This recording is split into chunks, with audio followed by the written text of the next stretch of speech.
Chapter 1065. He had always been the one tricking others, but this time he was tricked by Baisu. The fragrance of lilies was light and elegant, and the scent was very faint. After a long time, other than people like Rui who had sharp senses and a nose better than a dog's, it was impossible for ordinary people to smell it. He thought that Baisu had found her conscience and was grateful to him, but his kindness was not reciprocated. How petty could a woman be? Even if he had a clear conscience, he still felt guilty when he was stared at by these 5 pairs of eyes. Rui, come with me. He had to prove his innocence no matter what. Rui knew that Baisu liked women. Mississippi Lu had sharp eyes, so how could she fall for such a clumsy trick?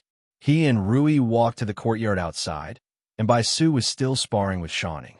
Ahem, ahem. Lee walked to her side and was almost choked to death by the strong perfume smell. This time it was the smell of roses. Mississippi Lu looked at him, waiting for him to explain. He looked at Baisu, waiting for her to explain. It was still the smell of lilies just now, and she had sprayed so much rose perfume in less than 5 minutes. Wasn't it a waste? Shawning walked over, held Mississippi Lu's wrist, and said, Sister Rui, can you spar with me? My royal sister said that you're very good at martial arts, and there's still many things I don't understand that I want to ask you. A fresh and elegant smell came from her body. It was the smell of lilies. Mississippi Lu looked at Lee, then turned to look at Shawning, and said, Okay, come with me to the courtyard inside. Cute girls were always popular, and even Mississippi Lu was no exception. Shawning was very popular when she was playful, and when she was obedient, she was even more popular. The one who was not popular was the small-chested, narrow-minded, cunning Baisu. Baisu glanced at him and said indifferently, Consider yourself lucky this time. People with small chests don't have the right to speak. Lee also glanced at her and walked back into the courtyard. Baisu's eyes were wide open, and her chest was heaving up and down. It looked like it was a little bigger. Shawning made everyone happy, especially after Li Xian went to the mountain. Without that eyesore, the atmosphere in the prince's mansion became much more harmonious. Li returned to his study and picked up a few letters. The letters were about the problems the fringe was facing. After reading the 2 letters, Mississippi Lu, who seemed to have just taken a shower, walked in with her wet hair. That perfume just now was Baisu's, right? Baisu likes to use lily-scented perfume. Mississippi Lu tied up her hair and stood in front of the mirror. She said, Don't worry, I won't misunderstand. Baisu won't like you, and you won't like her. Why? He was puzzled. He could understand why Baisu wouldn't like him. After all, they had different sexual orientations. It was just like how he wouldn't like Fong or Li Xian. Why was Mississippi Lu so sure that he wouldn't like Baisu? Was it because she had small breasts? Because you don't like small breasts. Rui's words made it seem as if he had some discrimination against women with small breasts. Although there was a reason for this, it only accounted for 80%. She was narrow-minded, cunning, and unfeminine, which accounted for the remaining 20%. As Drunk Mo's due date approached, the atmosphere in the prince's mansion became tense. Even Li Duan was much quieter than before. Several times, he ran over to ask him and Rui if second mother was going to give birth to a younger brother or sister. The professionally trained delivery team was preparing 24 hours a day and resting in shifts. When Xiao Tsui ran over and said that Drunk Mo was about to give birth, the tense atmosphere in the prince's mansion reached its peak. Rui held his hand tightly. She was even more nervous than when she gave birth to her own child. He wanted to go in to accompany her, but Rui's attitude was very firm. She said that it was unlucky for a man to enter the delivery room, but Drunk Mo didn't agree. He could only be superstitious. He didn't dare not to be superstitious. It was already a mystery that he could appear in this world. If he questioned the existence of gods at this time, who knew if he would be punished after a long time, a midwife opened the door and came out. She smiled and said, Congratulations, Prince. It's a little princess. Both mother and daughter are safe. Reward. Li breathed a sigh of relief and strode into the room. Yesterday was a joyous day in the prince's mansion. All the maids and servants were rewarded with a year's salary. All the servants who had worked in the prince's mansion knew that the prince was very generous to the servants. The salary they received was definitely not the number written on the surface. It was often more than 10 times or even dozens of times higher. It was said that the first midwife who came out yesterday to report that she was safe received a reward of 1,000 taels of silver. She was so excited that she fainted on the spot. When would the third madam be pregnant? And when would the princess be pregnant again? It was really something to look forward to before one became a father. One would never understand what it was like to be a father. The eldest daughter of the Li family fell asleep. Lying next to drunk, Emo Li Duan stood by the bed with his hands behind his back, watching without blinking. He had a younger sister, and there would be someone to play with him in the future. Father said that he was the eldest brother, and he had to protect his younger sister in the future. As a man, he understood this even without father saying it. When his little sister grew up, he would be able to bring his little sister to play on the slide, swing, and buy her candied fruits and candied fruits. If there were any boys who used fake snakes to scare her, he would beat them up until they were looking for their teeth on the floor. Little Ant had said that when he grew up, she would teach him martial arts. Little Ant's martial arts were very powerful. She could beat father until he ran around everywhere. If he learned martial arts from her, he would definitely become as powerful as her. Li looked at this pair of children and once again felt that the heavens had treated him well. He had a few beautiful wives and a pair of children. Compared to his previous life, when he was forced to go on blind dates everywhere, his life now was much better. That kick was not in vain, and that fire was not in vain. Li Duan watched for a while and ran out. He wanted to find Little Ant to teach him martial arts so that he could protect his younger sister. Drunk Emo leaned against the side of the bed and tilted her head. She looked at her daughter, who had not yet grown up, with a smile on her face. She had told Li a long time ago that she hoped to have a daughter. She could draw, sing, and dance. Their daughter would inherit everything from her and become the little goddess of Luo Shui. The name of the young lady of the Li family was also something that she and Li Yi had discussed a long time ago. Whether it was a boy or a girl, there were few names that could be chosen. In the morning, Li Yi and drunk Emo deliberated for a while and chose one from among them. Li Mu, meaning longing and attachment. Her name contained too much. Before he and drunk Emo got together, they had gone through hardships and twists and turns. From Qing, in prefecture, to the capital, from the capital to the Qi kingdom, they had gone around in circles before they finally had the happiness they had today. Drunk Emo had expended too much energy yesterday. After Li Yi coaxed her to sleep, he gently closed the door and walked into the yard. Rui sat alone at the stone table, looking into the distance. Li Yi walked over and sat beside her. He held her hand and asked in a low voice, "What are you thinking about?" Rui smiled and said, "Dwayner just want to find Rui."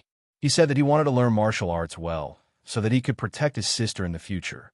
Li Yi shook his head and said, "He is still too young to endure that hardship. Let's wait for another 2 years. Let's see if he can persevere. I have also started practicing basic skills since I was 3 years old." As she spoke, she leaned on Li Yi's shoulder and murmured, "Can I have another child with my husband?" Because of her physique, it was difficult for Rui to get pregnant. The birth of Li Duan made Li Yi's legs feel weak even now. He held her waist and said softly, "Yes, really, really." Li nodded and said, "My wife, don't worry. We have plenty of time." Chapter 1066. Li Yi wondered if it was in a woman's nature to forget her husband after giving birth. It was like this when Rui gave birth to Li Duan, and it was the same after Zuyemo gave birth to Li Mu. The young princess of the Li family, Li Mu, was now the apple of everyone's eye. At home, she was much more popular than Li Duan and himself. Li Duan wanted to learn Kung Fu from Mississippi Liu, so Mississippi Liu handed him over to Yang Liuqing for the time being.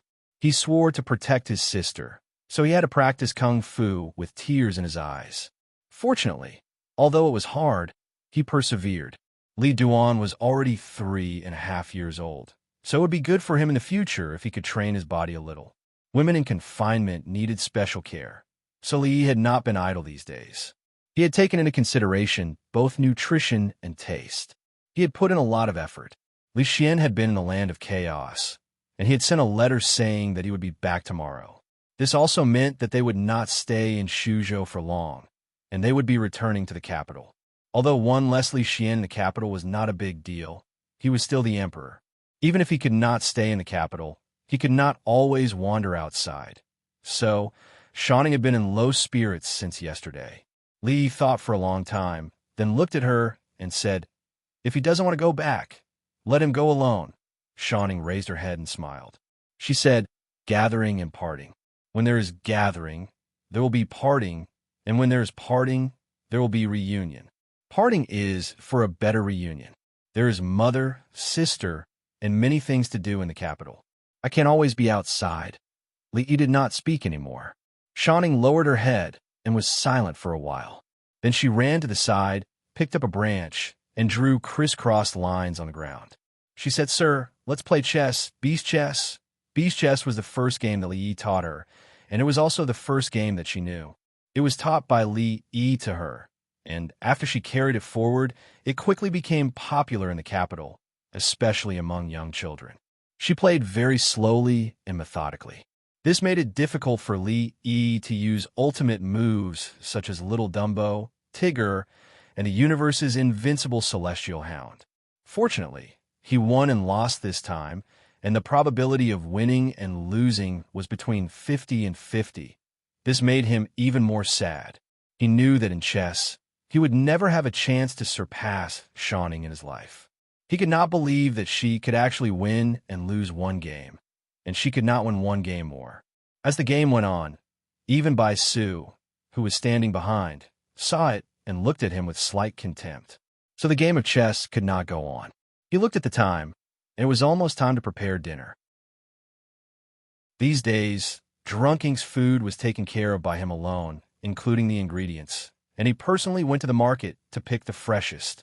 Shanning carried a small cloth bag and followed behind him, just like a little attendant. These days, except for sleeping and very few times, she would hardly leave his side more than 5 steps.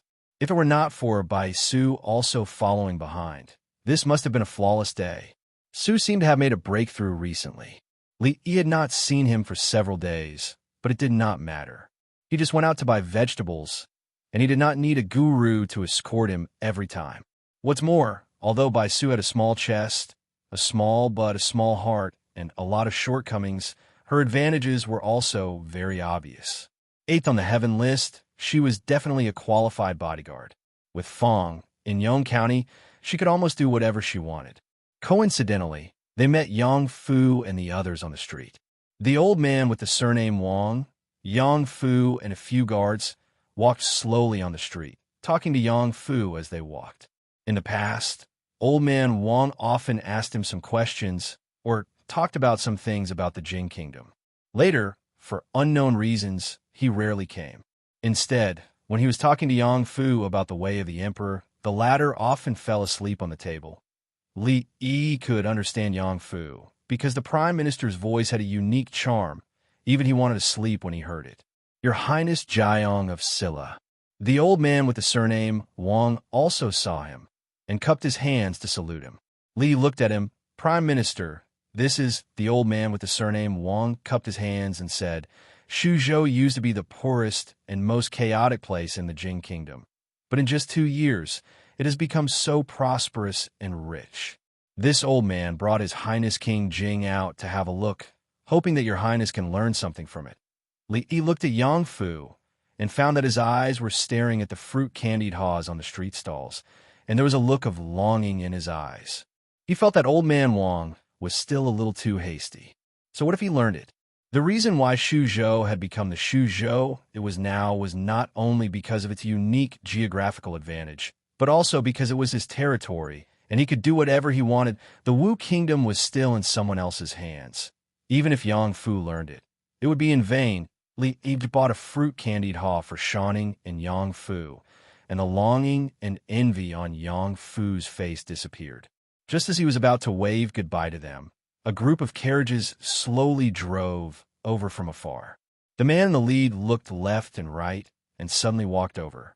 He asked the old man with the surname Wang, "May I ask, old man, how do I get to the Yong County government?" The old man didn't answer, but looked at him and asked, "Are you from the Wu Kingdom?" The man was surprised. "Old man, how do you know?" The old man with the surname Wang thought about it and said, "If this old man guessed correctly, you should be from the Zhangzhou of the Wu Kingdom, right?" The man's face was even more surprised, and he sighed. "Strange, strange, old man. Could it be that you're a fortune teller?" Seeing that he admitted it, the old man with the surname Wang shook his head and said, "If you're not from the Zhangzhou, how can you have a Zhangzhou accent?" Although this old man is old, his ears are still good, and I can still recognize the dialect of my hometown. Leaving home at a young age and coming back when he was old, his accent never changed, and his hair on his temples withered. Although Elder Wang's experience had nothing to do with this poem, to be able to meet someone from his hometown in a foreign country was something worth celebrating no matter what. The old man, surnamed Wang, looked at the group and asked, "What are you doing here?" The man sighed and said, "Old man, you might not know this, but Zhangzhou has fallen into the hands of that dog of a court, and the people have no way to live. We were originally merchants of Zhangzhou, but we were really forced by that dog of a court to be afraid. So we thought of coming to Shuzhou to find a way to survive." He sighed and said, "It's better when Her Royal Highness is here. It's a pity that Her Royal Highness. There were many merchants from the Qi Kingdom and the Wu Kingdom in Shuzhou. As long as they were doing proper business, they would not be discriminated against here after registering in the county government." The old man with the surname Wang naturally knew about these things. However, he was originally the prime minister of the Wu Kingdom. Now that he saw that the people of the Wu Kingdom had no choice but to flee to a neighboring country to avoid disaster, he only felt sorrow in his heart, and a certain belief in his heart became even more resolute. "You don't know where the Yong County government is?" The man looked at him and said with a smile, "Let's ask someone else." The old man surnamed Wang shook his head and pointed ahead with a somewhat depressed expression. He said, "The Yong County government is just in front." "Thank you, old man." The man cupped his hands at him and turned to look at the group behind him. He said, "It's been a long journey, and we're almost there. Everyone, hold on a little longer." A group of more than 10 people pulled 4 carriages. The carriages were filled with children's toys, such as windmills, rattledrums, masks, wooden swords, and wooden swords. When the last carriage passed by, a man casually took down a windmill from the carriage and handed it to Yang Fu, who was standing by the side of the road licking the candied haws. He said with a smile, "Little brother, this is for you." Yang Fu was licking the candied haws and subconsciously reached out to take it. Suddenly, a tender voice came from behind him. "Dad!" The man held the windmill with a kind smile on his face. However, when his hand was halfway through, a trace of viciousness quickly appeared on his face. His speed suddenly increased, and from the gap between his index and middle fingers, a bit of blue light shone out. Chapter 1067. While Yang Fu was frozen in place, Shou Ning kicked the man's hand away. The kindness on the man's face turned into ruthlessness. He suddenly withdrew his arm, and his fist, which was glowing with blue light, smashed toward her calf. Of course, he didn't have the chance. Bai Su sent him flying with a kick. With just one kick, he could no longer get up. The poisonous needle between his fingers fell to the ground, glowing blue in the sunlight. The merchant from the Wu Kingdom, who had asked the old man, surnamed Wang, for the direction of the county government, had one hand in the carriage, but he couldn't pull it out. He lowered his head and found a hand pressing his wrist. When he turned his head, the strong man next to the young man grinned at him and said with a smile, "What do you want?" Then everything went black, and he felt a great pain in his neck. He lost consciousness. The old man, surnamed Wang, instantly reacted and shouted, "Protect His Highness!" Yang Fu had already been surrounded by few guards who had accompanied him. The dozen or so people had already drawn their swords and sabers. Li Yi stood motionless while Bai Su protected Shou Ning. Old Fong was like a black bear, killing one person with each slap. His fighting style was so violent that normal people would not be able to withstand a single slap from him. This group of people could be considered to have some skills, but they were no match for Old Fong, who was a beast in human form. He was strong and fast, giving them no time to react at all. In just a few breaths, no one could even stand and speak. Since second granduncle's devilish training, Fong was the best weapon against enemies who weren't strong individually and had a large number of people. The old man, surnamed Wang, was relieved and hurriedly said, His Highness King Jing, His Highness is here." A voice came from behind. The old man, surnamed Wang, turned his head and saw the two guards next to King Jing lying on the ground, each holding one of their arms. Their faces were full of shock and disbelief. The other two bodyguards placed their weapons against the pale-faced Imperial Prince Jing's neck. It was hard to guard against a thief in the family. Li Yi looked at the old man, surnamed Wang, and said in disbelief, "There's a traitor among you. No matter how meticulous Shanning's observation was, no matter how brave Fong was, and no matter how powerful Bai Su was, they couldn't stand the fact that there was a traitor among Yang Fu's guards." Li Yi was a little disappointed. What kind of soldiers did his martial nephew have? There were only a few of them, and among them, there were even traitors planted by others to stab them in the back at critical moments. Old man Wang's expression changed greatly. He pointed at them and said with a trembling voice, We let His Highness escape last time in the Thorns Ridge. If we fail again this time, His Majesty will not let us off." A guard looked at the old man, surnamed Wang, and said, "Prepare 2 fast horses for us and send us to the Qi Kingdom. Otherwise, I will kill King Jing right now." The old man's eyes almost popped out of their sockets as he said angrily, "How dare you?" The man sneered and said, "I'm going to die either way. It's worth it if I can drag King Jing down with me before I die." Yang Fu's face was already pale and bloodless. He shouted, "No, I don't want to die. I don't want to die. Prime Minister, give them horses. Give them horses." The old man, surnamed Wang, looked at Li Yi. Li Yi looked in Yang Fu's direction. That knife was on his neck, and there was already a trace of blood. With just a light cut, Yang Luqing would have to rebel and become the empress. After thinking about it carefully, Li Yi hurriedly suppressed this immoral idea. He looked at the old man, surnamed Wang, and lightly shook his head. Shaking his head meant that it was too dangerous. If they weren't careful, they would have to let their princess become the empress. So he agreed to their conditions for the time being. The old man, surnamed Wang, clenched his teeth and said in a low voice, "Fine, I promise you, don't hurt King Jing." "Wait a moment."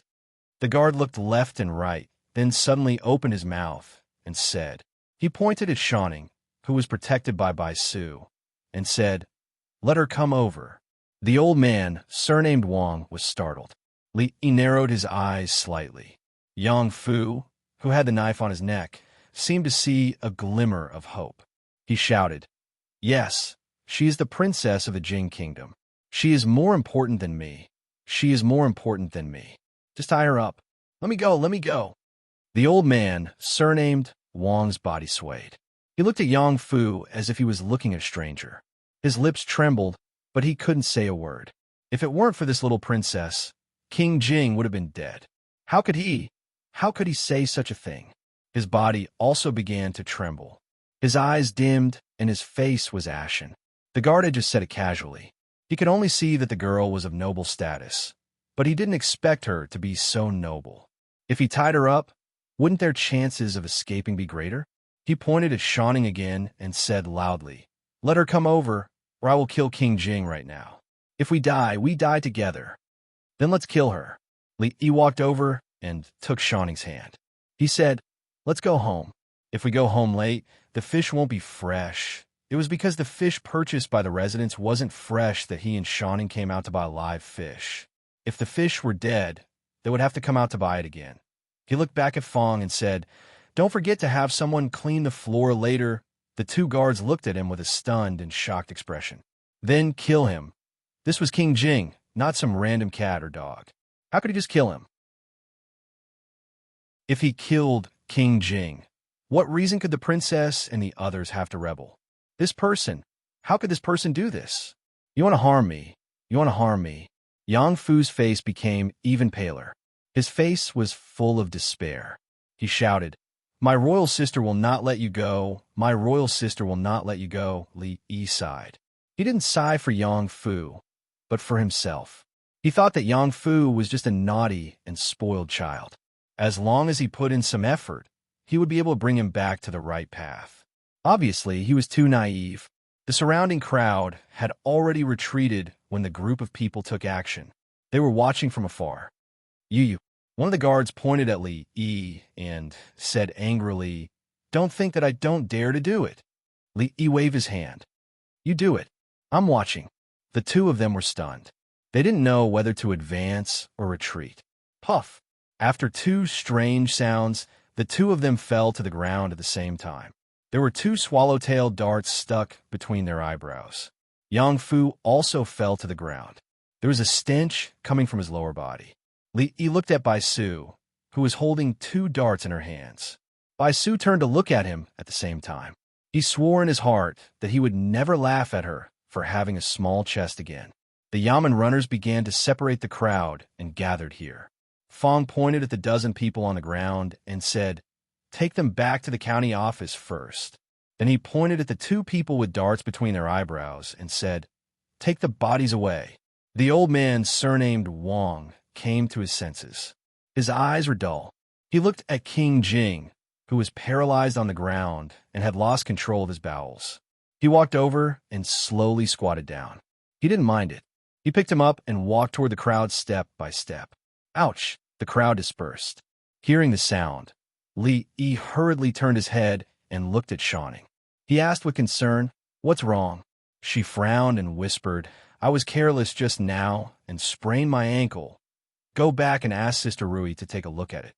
Li Yi squatted down to check and found that it was not serious. It was just a little swollen. He must have sprained his ankle.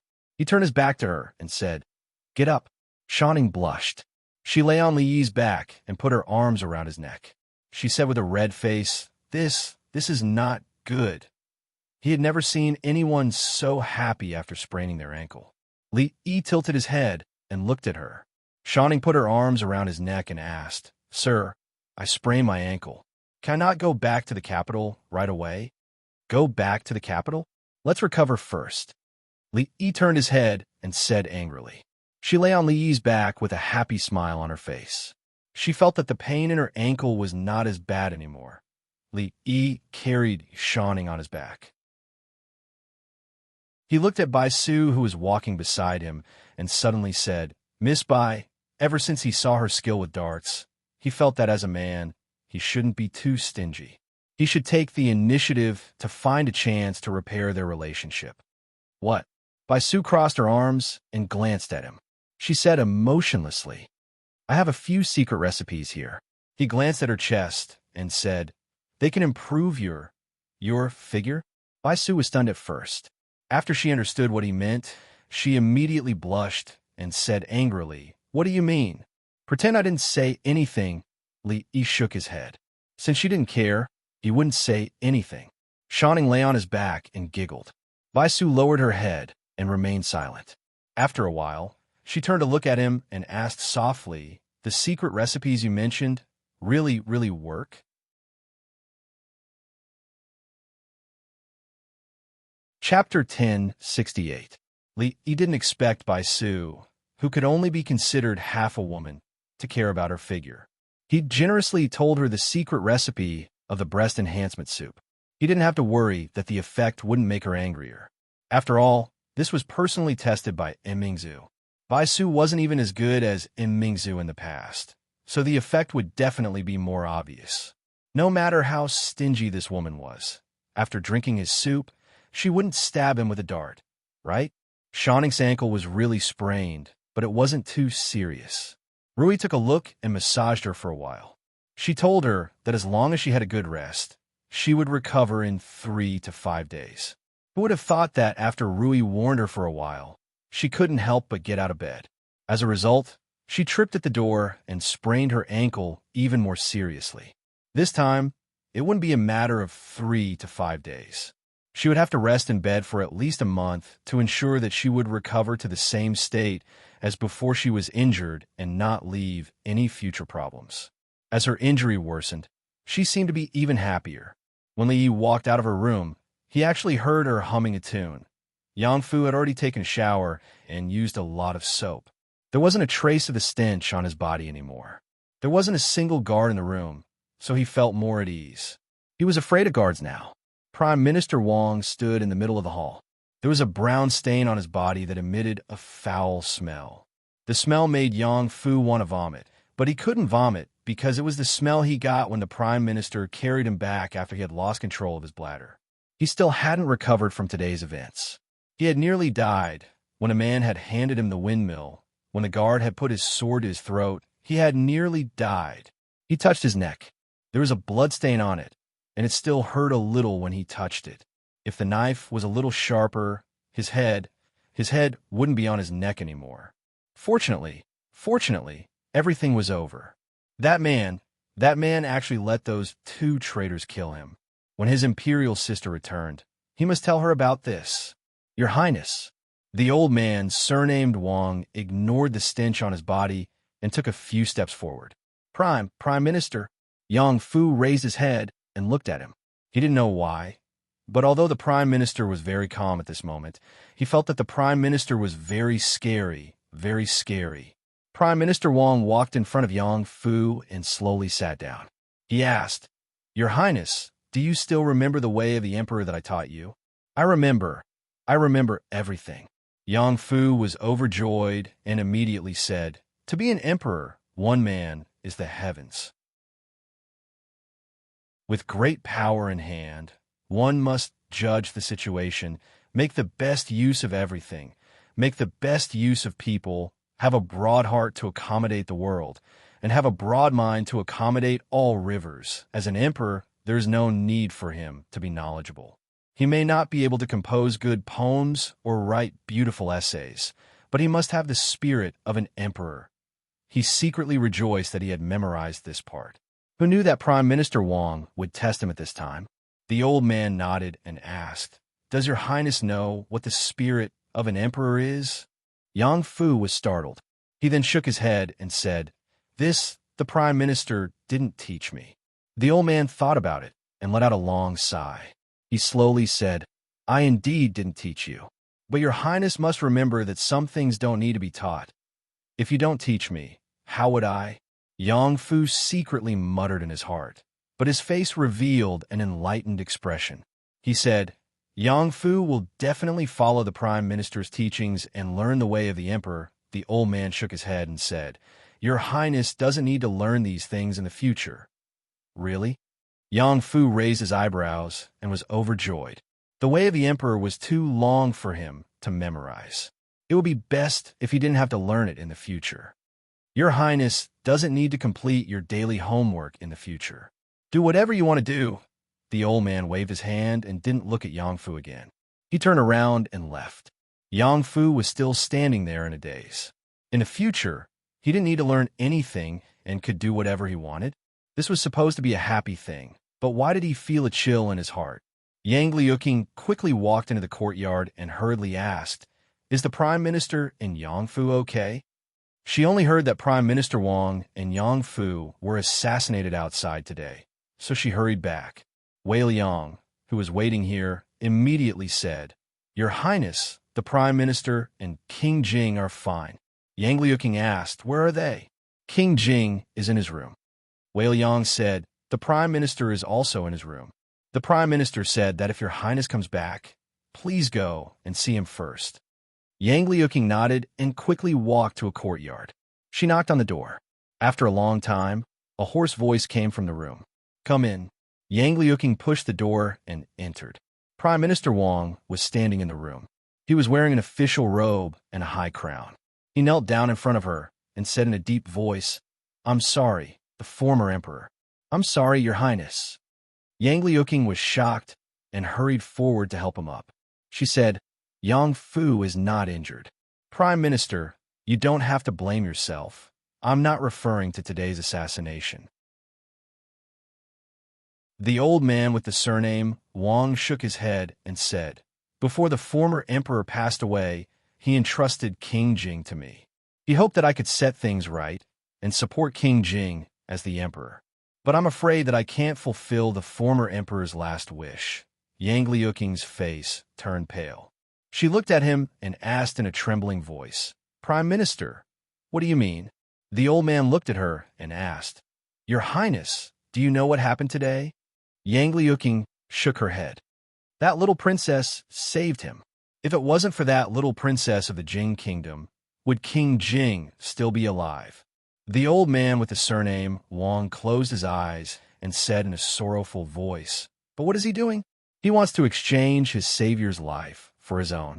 Such a heartless person, who is worse than a beast.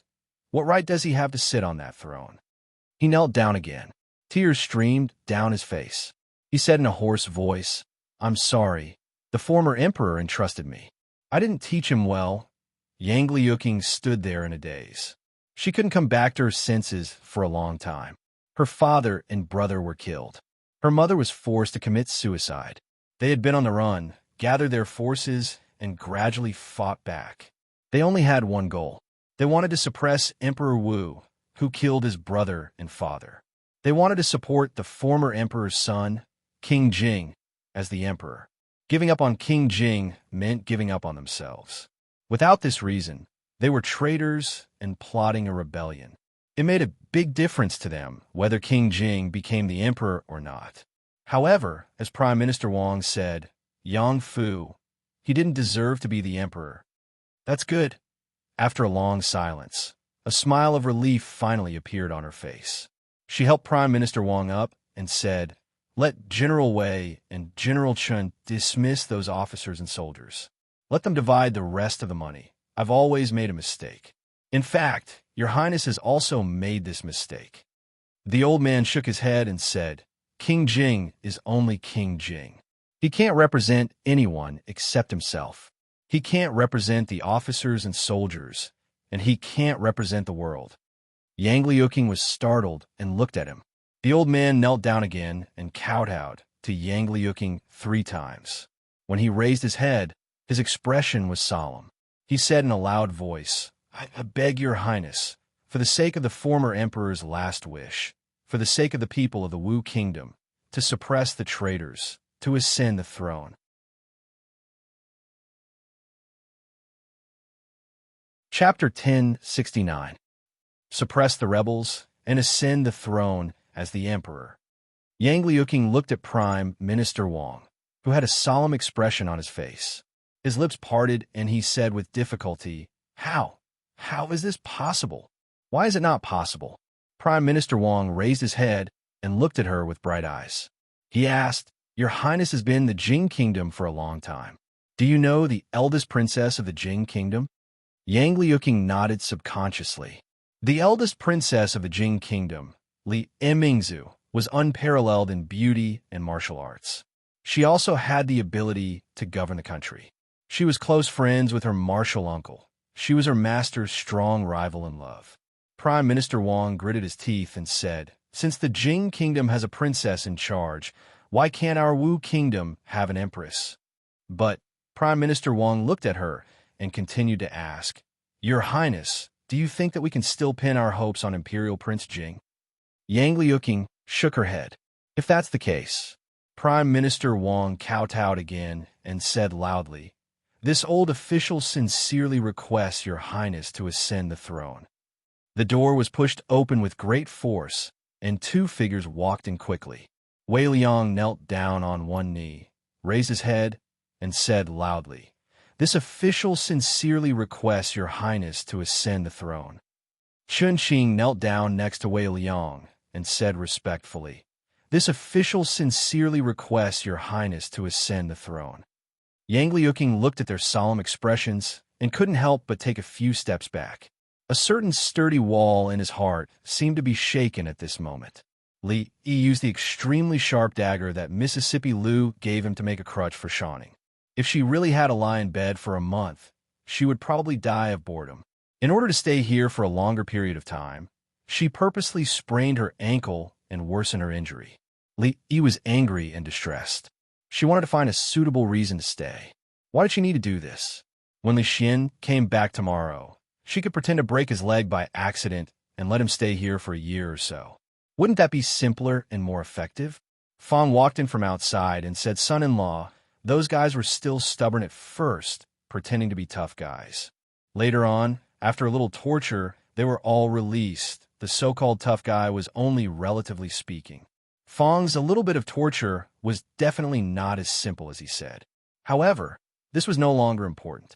He polished the edges and corners of his walking stick and casually asked, "Were they sent by the Emperor of the Wu Kingdom?" "Yes and no." Fang shook his head. After thinking for a moment, he said, "They are not merchants of the Wu Kingdom. They're all killers. The heads of Princess Duan Rong and Prince Jing are worth 100,000 taels of silver each." Someone sent an invitation to the martial arts world of the Wu Kingdom. If anyone can catch Princess Duan Rong and that bastard Yang Fu, no matter whether they are dead or alive, they will offer 200,000 taels of silver with both hands. 200,000 taels of silver as a reward for two people was undoubtedly a big deal. The one who had such a deep hatred for them and wanted them dead the most was the Emperor of the Wu Kingdom. To be exact, Yang Liuqing had a deep hatred for him. He was just worried that they would threaten his throne. Fang continued to say, "The two of them are currently the highest on the bounty list. They should have been targeted by many killers. A month ago, someone spread the news that they are in Shuzhou. As for the two guards, they may be spies of the imperial court of the Wu Kingdom. They have been hiding around them for a long time. This time, they should want to take advantage of them. However, I didn't expect that woman." Seeing Bai Su coming out of Shanning's room, Fang glanced at her and continued to say, "I didn't expect Bai Su to be so good at martial arts. Her skill in using concealed weapons is even superb and exquisite. It is rare in the human world and hard to find in the heavens. In short, Miss Yang and the others have been targeted by many people. If they go out alone, they should be extra careful." After Fang finished speaking, Yang Liuqing walked in from outside with Yang Fu. "Kneel down." When she walked up to Li Yi, she glanced at Yang Fu, who had his head lowered, and said coldly, "Plump." Although Yang Fu was full of reluctance, he still knelt in front of Li Yi. Yang Liuqing looked at Li Yi with an extremely complicated expression. After a long time, he slowly said, "Yang Fu is ungrateful and did such a thing. It's all because I didn't discipline him well. Please punish me, martial uncle. You are you, and he is he." Li Yi waved his hand and said, "You have been secretly offered a bounty in the Wu Kingdom. The bounty is 100,000 taels of silver for each of you. There should be countless people targeting you. When you go out, be more careful.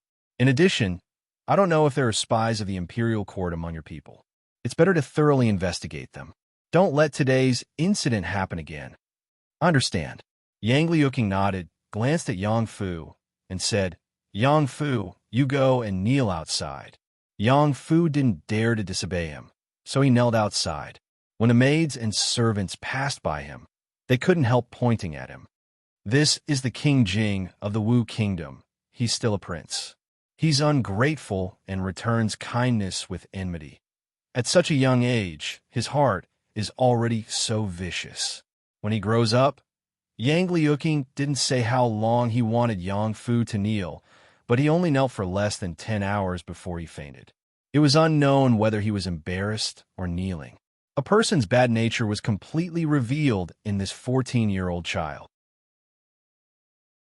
If he wasn't a child, or if he wasn't Yang Liuqing's younger brother, Li Yi would let him know the price of doing wrong and saying wrong things. However, he didn't have the slightest interest in Yang Fu. This child was already useless.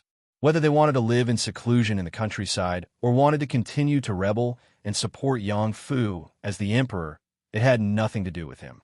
He had to look after Shanning. He was worried that she hadn't recovered from her foot injury and would jump out of bed again. In the afternoon, old man Wang came to find him. At that time, he was massaging Shanning's sprained foot. She was giggling because of the itch. The massage technique was taught to him by Bai Su. She said that she didn't want to owe others a favor. In the martial arts world, It's not a burden to have more skills. Looking at the horoscope to predict one's luck, relaxing the muscles and blood, massaging to set the bones, rebellion. These skills, it was better to learn one more. Who knew when it would come in handy? Old Man Wang knocked on the door and stood at the door. He asked, "Your Highness Jiang of Silla, can I have a word with you?" Shining smiled every time she massaged her foot. Li Yi had long wanted to run away from the door. Those who didn't know would think that he was abducting an ignorant girl inside. Li Yi walked into the courtyard and sat beside the stone table. Old Man Wang sat opposite him.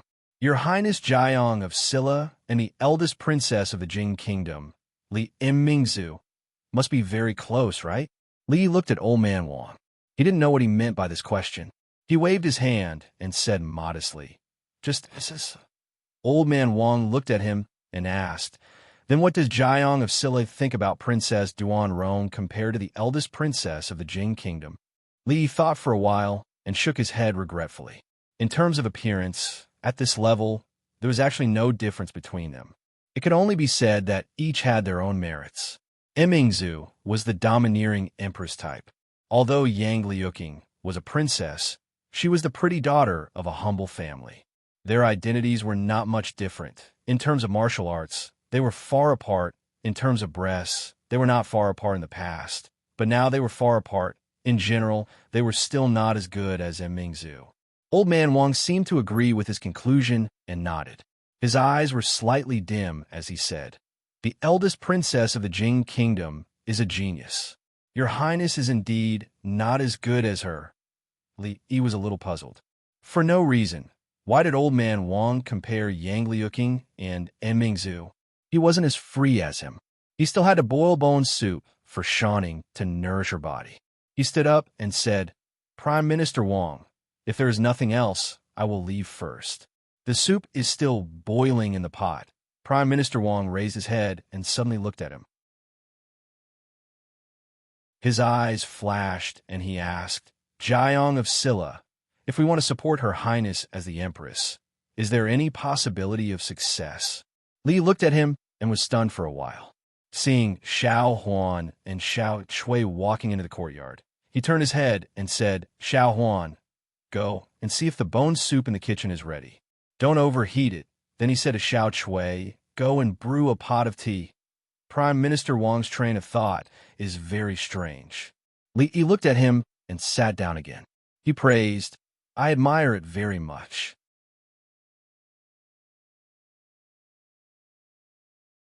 Chapter 1070. Pedantic, conservative, conformist, stubborn. This was Li Yi's impression of Geezer Wang. In reality, it wasn't just him. These high-ranking officials and old men all had similar images in his eyes. Only now did he realize that he was wrong, completely wrong. He shouldn't have looked at people with colored glasses, shouldn't have been biased, and shouldn't have used a single point to cover the whole.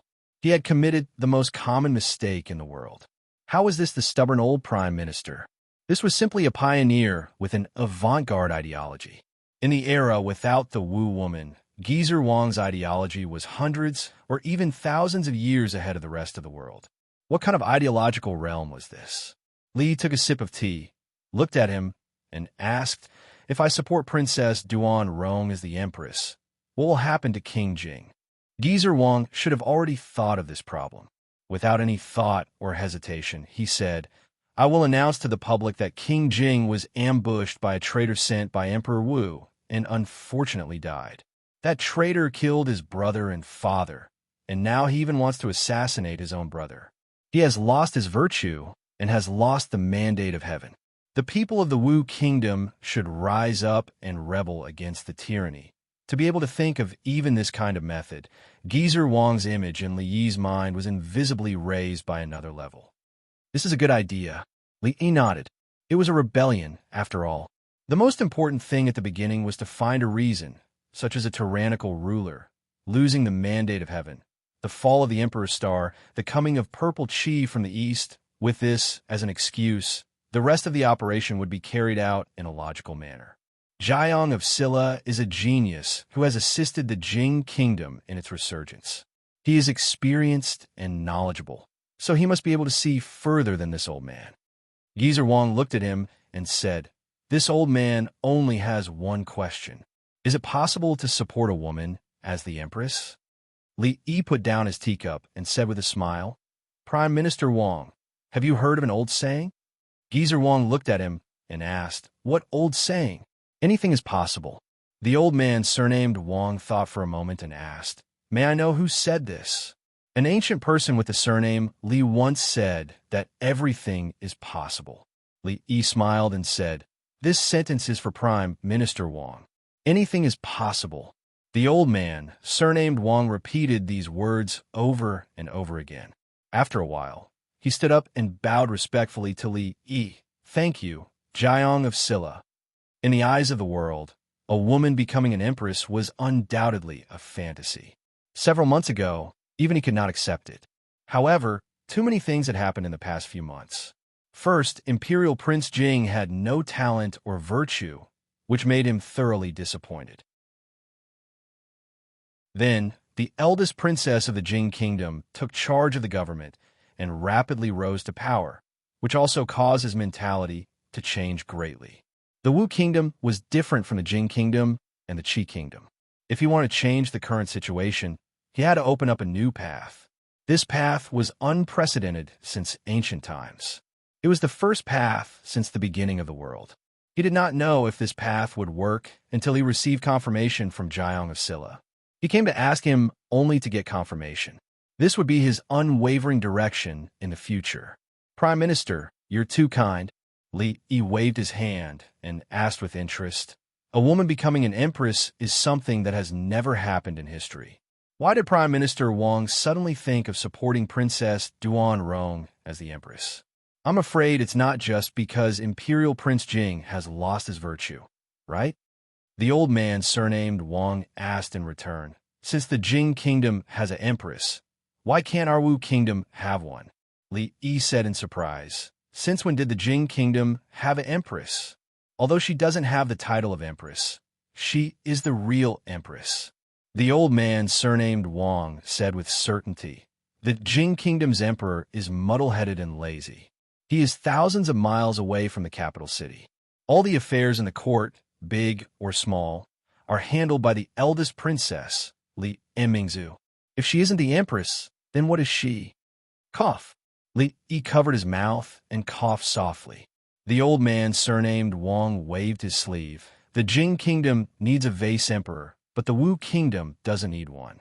We only need to support the eldest princess as the empress. As for the other matters, we'll discuss them after we've cleared out the rebels." Li Yi took a sip of tea to moisten his throat. This time, he did not have to cough anymore.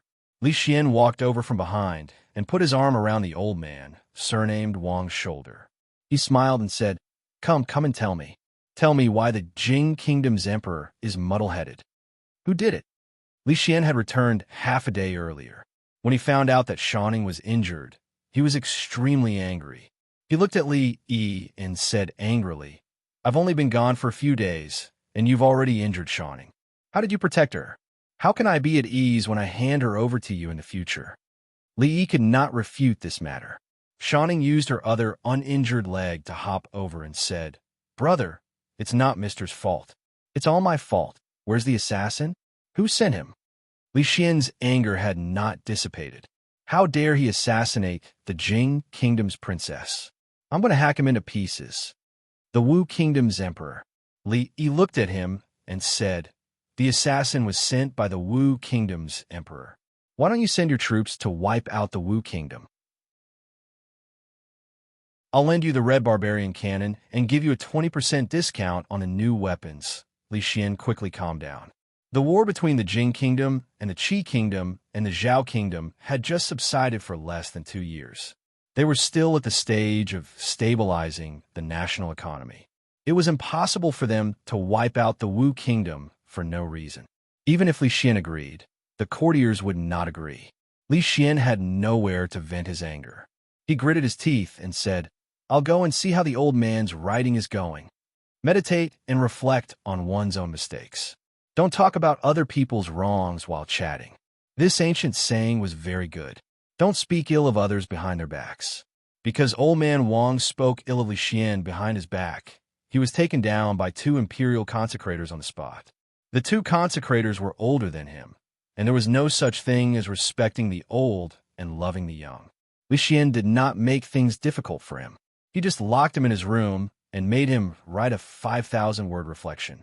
The content of the reflection was to praise him, saying that he was wise and mighty, indomitable, talented and good-looking, and a famous ruler throughout the ages. Li Yi felt that old man Wang, as the prime minister, should not lack a 5,000-word vocabulary. If Li Xian did not vent his anger on him, it should not be a problem for him to double the number of words. As it turned out, Li Xian did not do things in such a low-end way. He only made old man Wang read what he had written with great emotion. According to an imperial guard who did not want to be named, the old man fell down before he finished half of the content. When he fell down, he vomited and had diarrhea. It was extremely miserable.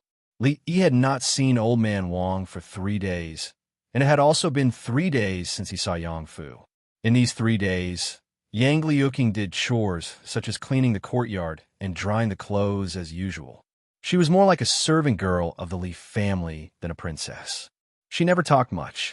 She just buried herself in her work and had little communication with Rui. Until the morning of the 3rd day, the weather was sunny and the breeze was gentle. Li Yi came out to bask in the sun with Shanning in his arms and played chess with her casually. Rui stood behind him and watched the game. Many times, she expressed her disdain for his loss to Shanning. Rui, Ruoqing, and 3rd Miss Chun took turns to take Li Mu from Zue Mo's hands and walked around the yard with her in their arms.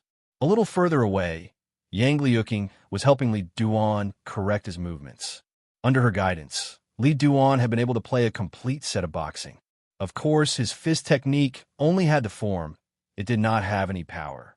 Compared with Shanning, Li Yi's chess skills seemed very bad, or even no chess skills at all.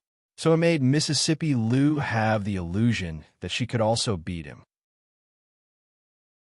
This illusion was completely dispelled after 5 consecutive defeats. On the other side, Yang Liuqing touched Li Duan's head and said, "Well, that's all for today. Go and play." Li Duan cupped his hands to her in a chivalrous manner and ran to the other side to see his sister.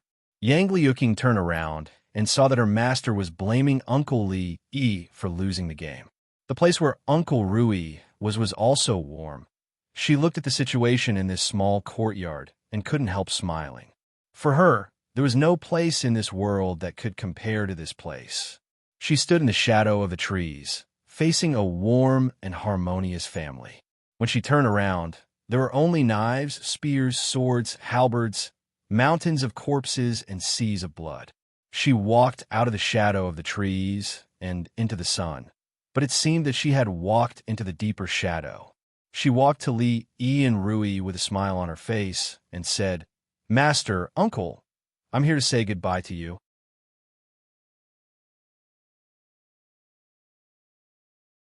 Chapter 1071. Mississippi Lu's disciple did not belong here. Li Yi had long known that this day would come. Her injuries had healed a long time ago, and her martial arts had also improved. These days, she had never mentioned a certain matter, but it did not mean that she had let it go or forgotten it.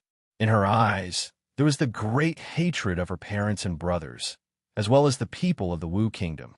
She could let it go for a while, but she could not let it go forever. Mississippi Lu held a chess piece in her hand, and after a moment of silence, she asked, "When are you leaving?" Yang Liuqing lowered his head and said, "Tomorrow." Mississippi Lu put down the chess piece and said, "Got it. Master, martial uncle, I will leave first." She lowered her head and fell silent. After a long time, she said in a low voice and turned to leave. When she reached the gate of the courtyard, her footsteps paused. With this step, she would be in 2 completely different worlds, 2 completely different lives. Unfortunately, she had no other choice. She looked back again, turned her head, and strode out. This game of chess was not finished, because the players were not in the mood. Li was a bit conflicted. He had never expressed any intention of helping Yang Liuqing. First, it was because what she wanted to do was too important and risky, and it required a great investment of money. If he helped her with all his strength, even he could not afford it. Second, it was because fundamentally speaking, he was not helping Yang Liuqing, but Yang Fu. Yang Liuqing was his martial nephew, his own martial nephew, who was Yang Fu, but now was different. From a sociological point of view, Yang Fu was already a dead man. He could not appear in front of the people of the Wu Kingdom again. For the rest of his life, he could only choose to be an ordinary person. And if he was not in a hurry, he did not need to use the red barbarian cannon to blast his way through. He could take the dog head of the emperor of the Wu Kingdom within 3 months and take this simple and violent route. In fact, the rebellion could be done slowly. He only needed to provide some strategic support and weapon support to help her mobilize the strength of the people of the Wu Kingdom, unite the front, and advance step by step. To be honest, it had always been a regret in his heart that Imingzu did not sit on the throne. However, since things had come to this, he could not possibly rebel against Li Xian. Now, there was a great opportunity in front of him. If he missed it, it would be a pity. After all, if he missed this opportunity, he wouldn't get another one. Li looked at Mississippi Lu, thought for a moment, and said, this is her choice. Mississippi Lu stood up and walked back to her room. Li sighed. He knew that Rui was conflicted. On one hand, she wanted to help her only disciple, but on the other hand, she had to think about everyone else. She would no longer act on impulse or passion. He carried Shawning back to the room, walked out again, and sat back in his original position. He pondered for a long time, but still couldn't make a decision. What's wrong? Are your hands itching? Li Xian walked in from outside and sat opposite him. He looked at him and asked with interest. Li glanced at him. What do you mean itching my hands? Stop pretending. Li Xian looked at him and said, I know. Your precious disciple nephew will be leaving tomorrow. Li needed to correct a mistake. Yang Liuqing was Mississippi Lu's precious disciple and his disciple nephew. There was no need to add any attribution in front of the name disciple nephew. He looked at Li Xian and said, She has her mission. Do you think that everyone is like you, not doing a proper job and being muddle-headed and lazy in politics? Keep pretending. Li Xian crossed his arms and looked at him as if he had seen through everything. He said, I don't believe that you are not tempted by her. Li looked back. Rui and the others had entered the room, and Mississippi Lu was not outside. He then looked back at Li Xian with a slightly angry expression. Although we are very familiar with each other, don't talk nonsense. Do you think I don't know you? Li Xian waved his hand and said, Don't think that I don't know. You wanted Imingzu to be the empress, but that incident happened and the plan failed. I know that you must have regrets in your heart. You want Imingzu to be the empress, and you want your second daughter to be the empress. He looked at Li Yi and suddenly asked, Tell me honestly, do you have any special fetish?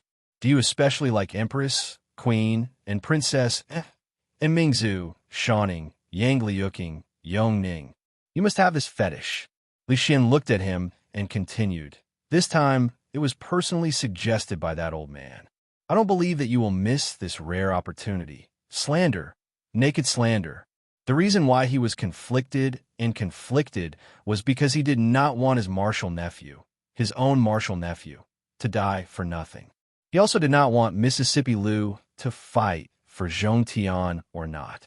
It might become a lifetime of regret in the future. Li Xian, that son of a bitch, what was in his head? Not to mention Imingzu, Shawning is still a child. Yang Liuqing is his martial nephew. Yongning is his younger sister, despicable, shameless. Li Yi pointed at him and said angrily, Get out of my sight right now. Don't. Are you angry because of this? Li Xian shook his head and said, This is not a secret. We still have many spies in the Wu Kingdom. If you need them, you can call them. Li Duan stood beside Li Yi, pulled his sleeve, and asked, Father, where is senior sister going? If the Li family was compared to a sect, then Rui, and him should be the first generation.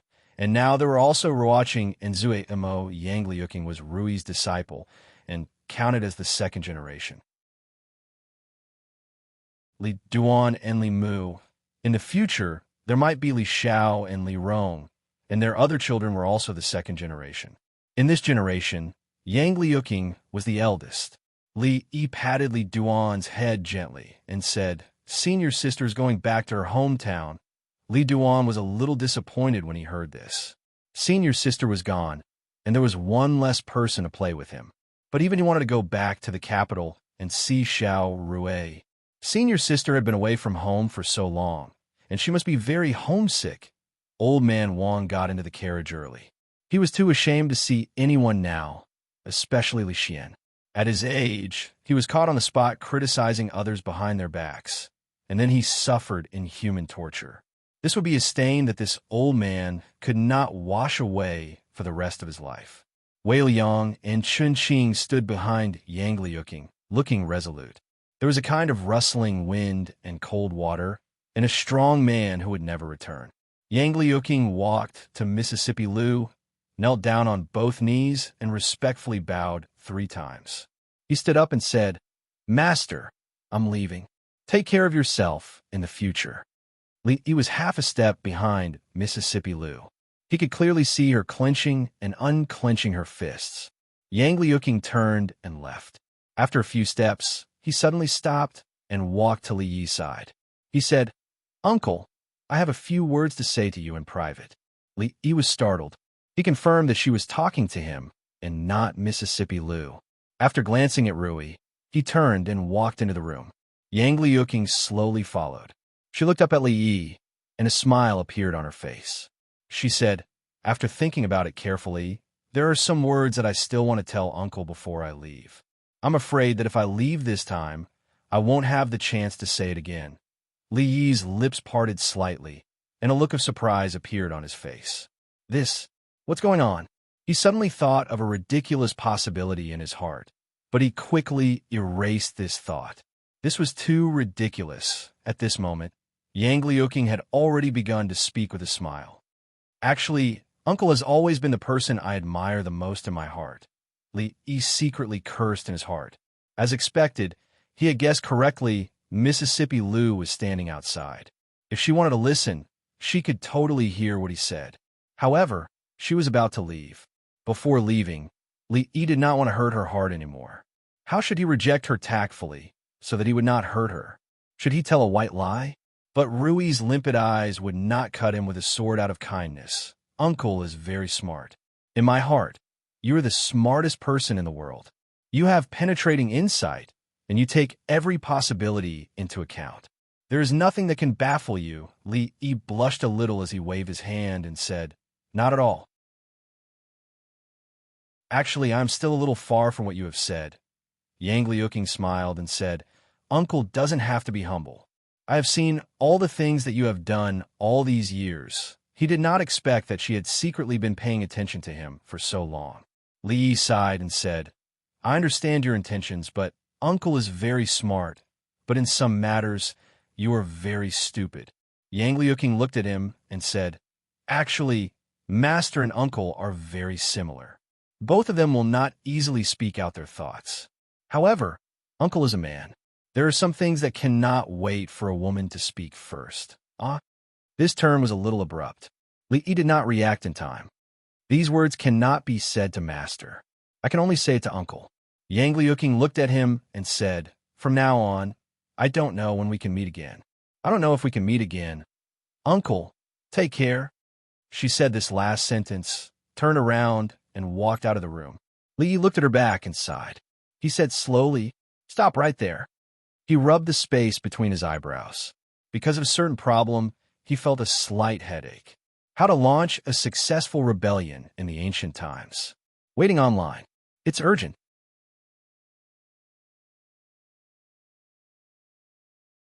Chapter 1072. Yang Liuqing's footsteps paused, but she did not turn her head.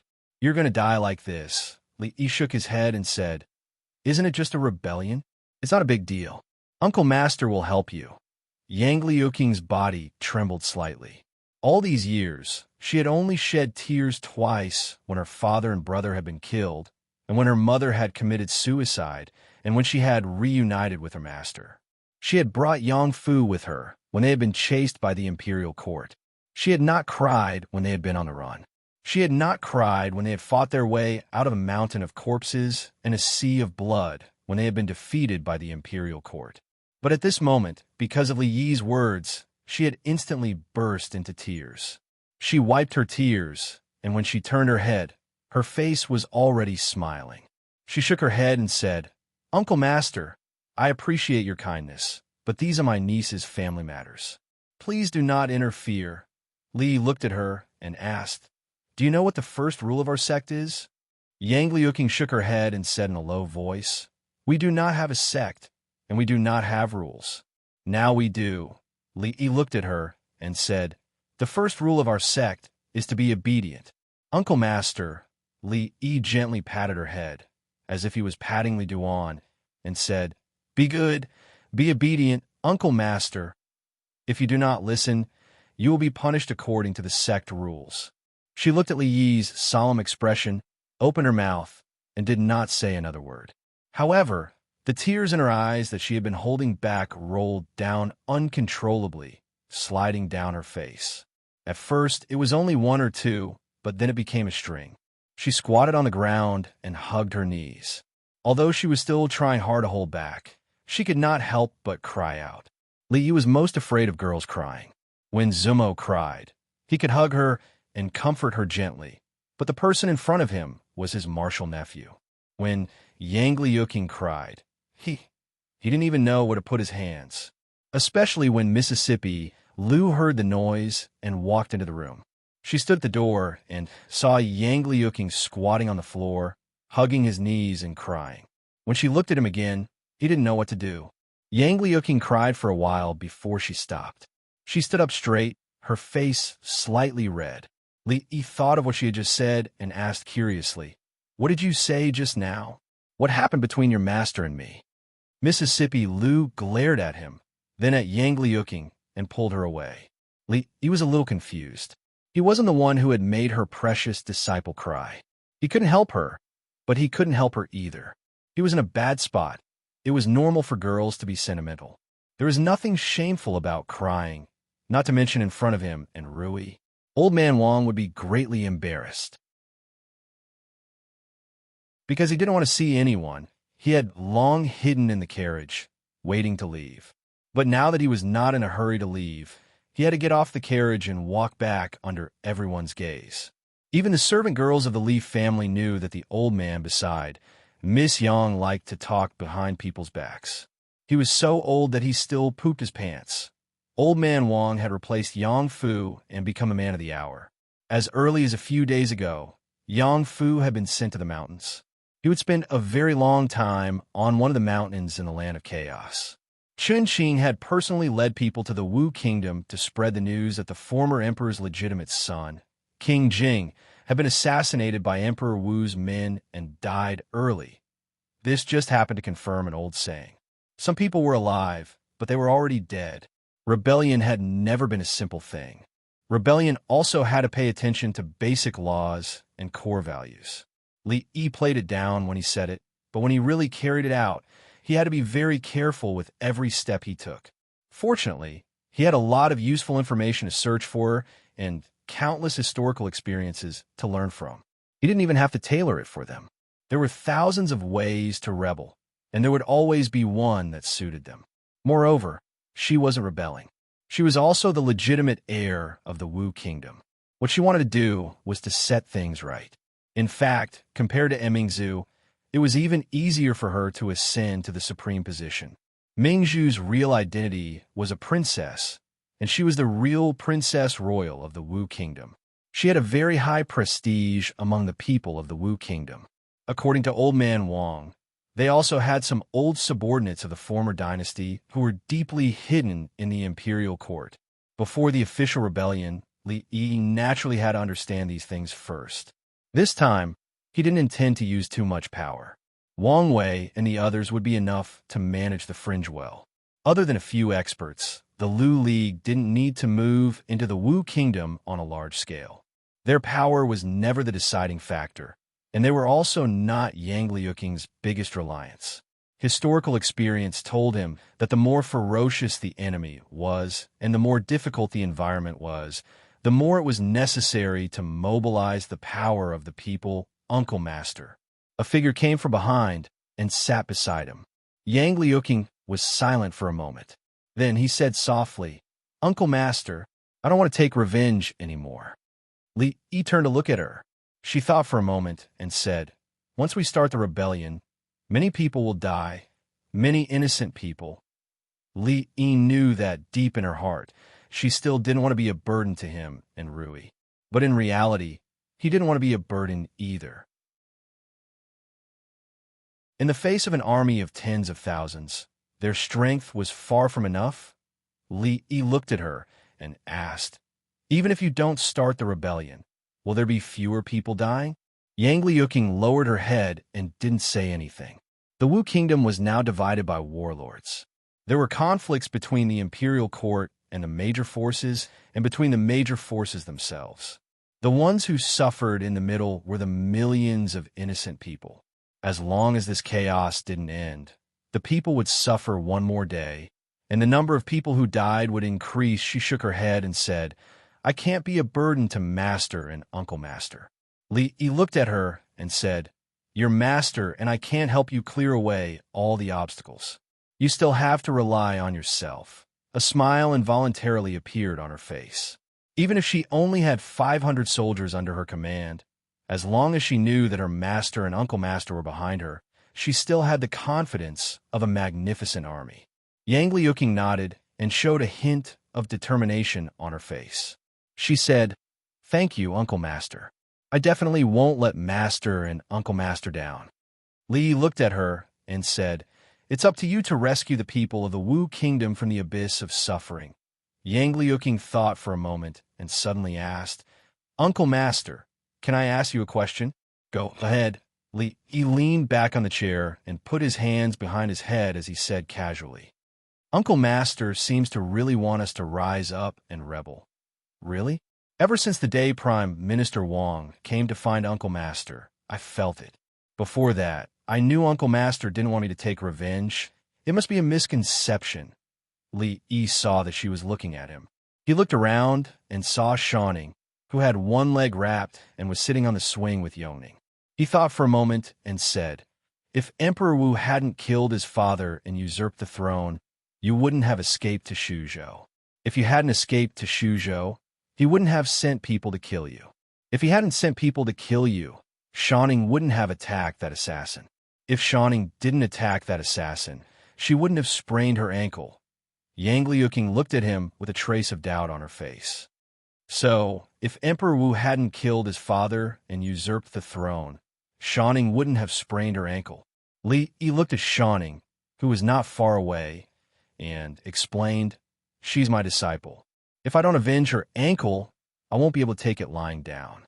He then looked at Yang Liuqing and said, "So, you have to work hard to end the situation of the Wu Kingdom's clique. Take back the country that the traitor stole from you. If Yang Fu can't help him, you could become the emperor yourself. Govern the Wu Kingdom well and return peace to the people." Yang Liuqing still didn't understand why they wanted to rebel when Shanning sprained her ankle. The expression on his face became even more doubtful. "Forget it. These are not important." Li Yi waved his hand and said, "In short, you have to remember to take back your father's country and become the emperor yourself."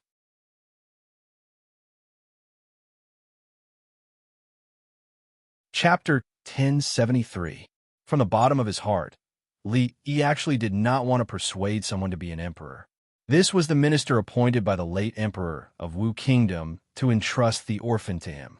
He was the former prime minister, Old Wang, through the deeds of the eldest princess of the Jing Kingdom in charge of politics. And coincidentally, he met the emperor of the Jing Kingdom in Shuzhou, who looked the least like an emperor.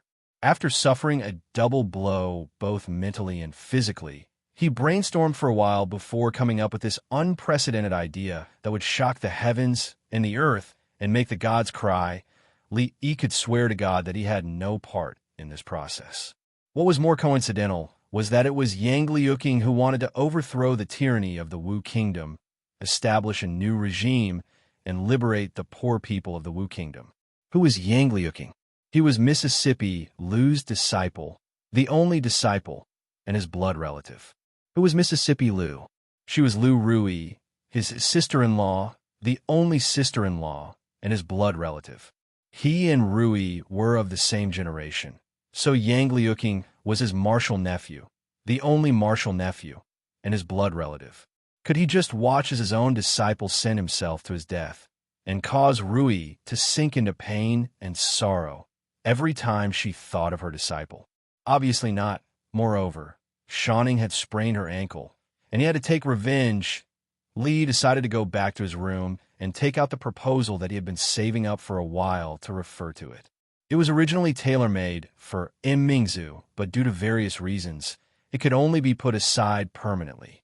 Li had thought that he would never need it again in this life, but he did not expect that it could be put to use so soon. Although Mingzu and Yang Liuqing had the same ultimate goal, they had different starting points, different circumstances, and completely different paths to take. One was a gentle replacement, while the other was a violent revolution. However, there were some similarities between them. It was a pity that Mingzu did not come this time. Otherwise, she could have exchanged insights with Yang Liuqing. After all, she was his senior. Speaking of Mingzu, he really missed her. He didn't know if she had gained weight or lost weight. He also didn't know if she drank soup often. He also didn't know if she missed him and his egg-fried rice, Li sighed. In fact, he should go back to the capital to have a look. But Li Mu was only a few months old and couldn't stand the long journey. What's more, he had something important to do soon. After being idle for so long, his hands were really itching. The blood in his chest that had been cold for a long time seemed to have a tendency to heat up again. Which area should he start from? While he was deep in thought, a figure walked past him. He raised his head, thought for a moment, then waved his hand and said, "Su Zheng, come here for a moment." Li Xian was very regretful. He really wanted to see how Yang Liuqing would rebel. If possible, he even wanted to participate personally and fire the first shot of the revolutionary uprising. But they had stayed in Shuzhou for a few months. It had been more than half a year since he left the capital. There had never been an emperor like him. Many courtiers had already expressed strong dissatisfaction with this. There had also been a certain degree of instability in the capital. Moreover, he couldn't abandon his wife and children to wander outside. They were going back. Li carried Shanning on his back and walked on the street. Her feet hadn't fully recovered, and it was inconvenient for her to walk with a cane. So during this period of time, Li was her legs. Shuzhou should have become the largest commodity trading center in the Jing Kingdom and even in the surrounding countries. In a small Yong county, they could buy the specialties of each country. They were going to leave tomorrow. Li especially took her out to buy things today. Just the number of guards following behind to take the items was already more than 10. Bai Su followed by his side. She was Shanning's personal bodyguard. These days, she was inseparable from her. So naturally, she was inseparable from Li Yi. Luckily, the enmity and grudges between them had already vanished in a thin air along with that piece of secret prescription. This young Miss Bai's attitude towards him was much better, and occasionally she would even smile at him, which made Li Yi feel overwhelmed by the favor. He even felt that Bai Su's previous sexual orientation was different from other women because she felt too inferior in some areas. So, she had a rebellious mentality. Because her foundation was too weak, she could have obvious results in a short period of time. This directly caused her confidence to soar. Perhaps she could reverse this mentality. From the bottom of his heart, he still hoped that Bai Su could be a normal woman. It was good to be a woman. Shanning was a little quiet today. She lay on his back without saying a word. She was completely different from the past, when she always had endless things to say. She didn't say a word, as if she had something on her mind. Whenever she was unhappy, Li would always try his best to make her happy. However, today was different. She could stay here for another month or two in a self-harming way, but no more. A woman walked past them with a child. The child, who was about 4 or 5 years old, looked at the rows of sugar figurines on the street.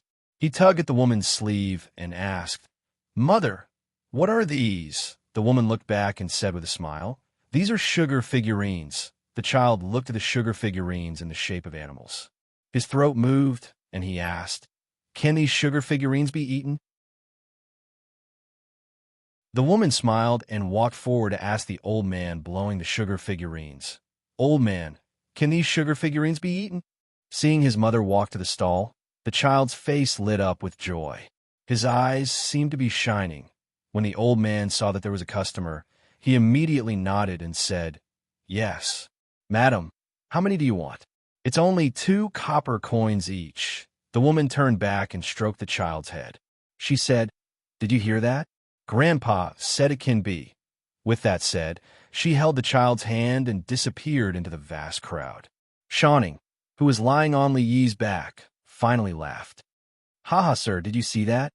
That child was almost crying when he left." She wrapped her arms around Li Yi's neck and said, "Sir, I want to eat sugar figurines." She still remembered that the day before her husband left 2 years ago, he had bought her a lot of sugar figurines. She had not eaten them since then. Later, the old man who sold sugar figurines in the capital passed away. This was the first time she had seen sugar figurines since then.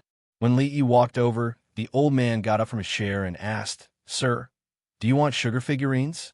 Do you want to blow them or draw them?" "The blowing ones are 5 copper coins, and the drawing ones are 2 copper coins." Li Yi thought for a moment and asked, "Can I blow one myself?" The sugar figurines that Chronicles and the rest had eaten in the past were all drawn. This kind of sugar figurine was usually used to eat. It was more difficult to blow a sugar figurine, but the shape was 3-dimensional and more aesthetically pleasing. The old man smiled and said, "Sir, don't underestimate these little sugar figurines. Even the simplest shape is not something that ordinary people can blow. Without years or decades of practice, you can't blow it well." Li Yi smiled and did not say anything. Although his library did not have much of a presence, it had never dropped the ball at critical moments. To think that he knew about astronomy, geography, elliptic hyperbola, hybrid biospheres, satellites in the sky, and submarines in the sea. How could a mere sugar figurine stump him? Although there was no book that taught him how to blow a sugar figurine, it was ultimately an art. Just like calligraphy and painting, there were different routes to the same goal. With the addition of body and breath control, how could a dignified expert on the heaven list not be able to do these? Under the old man's doubtful gaze, he washed his hands, took out a small piece of sugar paste, and skillfully pulled out a candy stick. At this moment, the old man's eyes were already filled with surprise. Chronicles' eyes also lit up. As he blew, he pinched the sugar figurine with his hands. Soon, a simple figure appeared in his hands. The surprise in the old man's eyes had already turned into shock. The difficulty of blowing a person and blowing an animal were worlds apart. If he had not been immersed in this for decades, it would be impossible for him to be so proficient. Even if this young man had started practicing since he was in his mother's womb, it would still be impossible. This. He looked at the young man's rapidly changing hand gestures, and his body suddenly trembled. He suddenly looked at the girl on his back and cried out involuntarily, This is incredible, incredible." Although it was just a sugar figurine, from the sugar figurine's figure, hairstyle, and slightly blurred eyebrows, it could be seen at a glance that the person he was blowing was the girl on his back. In addition to being shocked, the old man suddenly became vigilant. If the young people nowadays were all so powerful, his rice bowl would be ruined, sir. Chronicles hugged Li Yi's neck tightly, her face full of a blissful smile. "Cough, be gentle, I can't breathe." Li Yi stuck the sugar figurine on a bamboo stick and handed it to her, saying, "This is for you." Bai Su looked at the happy and satisfied girl, and then looked at Li Yi. She finally understood why there were so many mistresses in the imperial residence. She did not know how many women he had tricked with this method. For a young girl like her who had not seen the world, this kind of trick was the most attractive. Even the chief that she admired the most was tricked by him using some unknown method. And Senior Rui was a grandmaster, and he could even trick a grandmaster. She must be more careful in the future. Beast!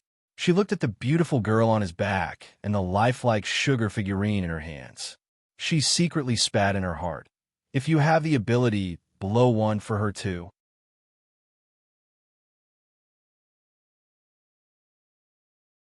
Chapter 1074. After blowing a candy figure for Shawning, Li noticed that Baisu was looking at him strangely. It was as if she was looking at a beast. He thought to himself, even if her breasts become bigger in the future, she will still be as narrow-minded as before. It's just that I gave it to Shawning and not her. So he blew another candy figure for her. It was a big-breasted woman with the same beautiful meaning and blessing. When the old man who sold the candy figure found out that Li was not in the same trade as the one who blew the candy figure, he was obviously in high spirits. He insisted that he did not take his money. It was only a few copper coins, so Li did not insist. Shawning held the candy figure in her hand. She could not bear to eat it until they returned home. Baisu could not bear to eat it either. She looked at the candy figure in her hand enviously. Li placed Shawning on the bed in the room and asked, "What do you want to eat today? I will make it for you." She counted with her fingers and said, "I want to eat spicy prawns, steamed fish, braised pork ribs, and Sir's soup." Tomorrow, she and Li Xian would set off for the capital. Before that, Li would fulfill all her requests. When Li walked out of the room, Shawning sat on the bed for a while before jumping off. She put on her shoes and looked around the room. After a while, she found a brocade box and carefully placed the candy figure in it. Baisu stood outside the door and looked at the candy figure in her hand for a long time. A trace of jealousy appeared on her face. She bit off the candy figure's breast. "I will be back," said Li Xian solemnly as he stood at the entrance of the prince's mansion. The Fringe was a good place, especially the secret base that Li had built there. In the past, the place he wanted to stay the most was the Academy of Sciences. But now, the Academy of Sciences was second to him. He looked at Li and asked, "Where is Shawning?" Baisu replied, "In the room." Li Xian sighed and said, "If only she could stay for a few more months."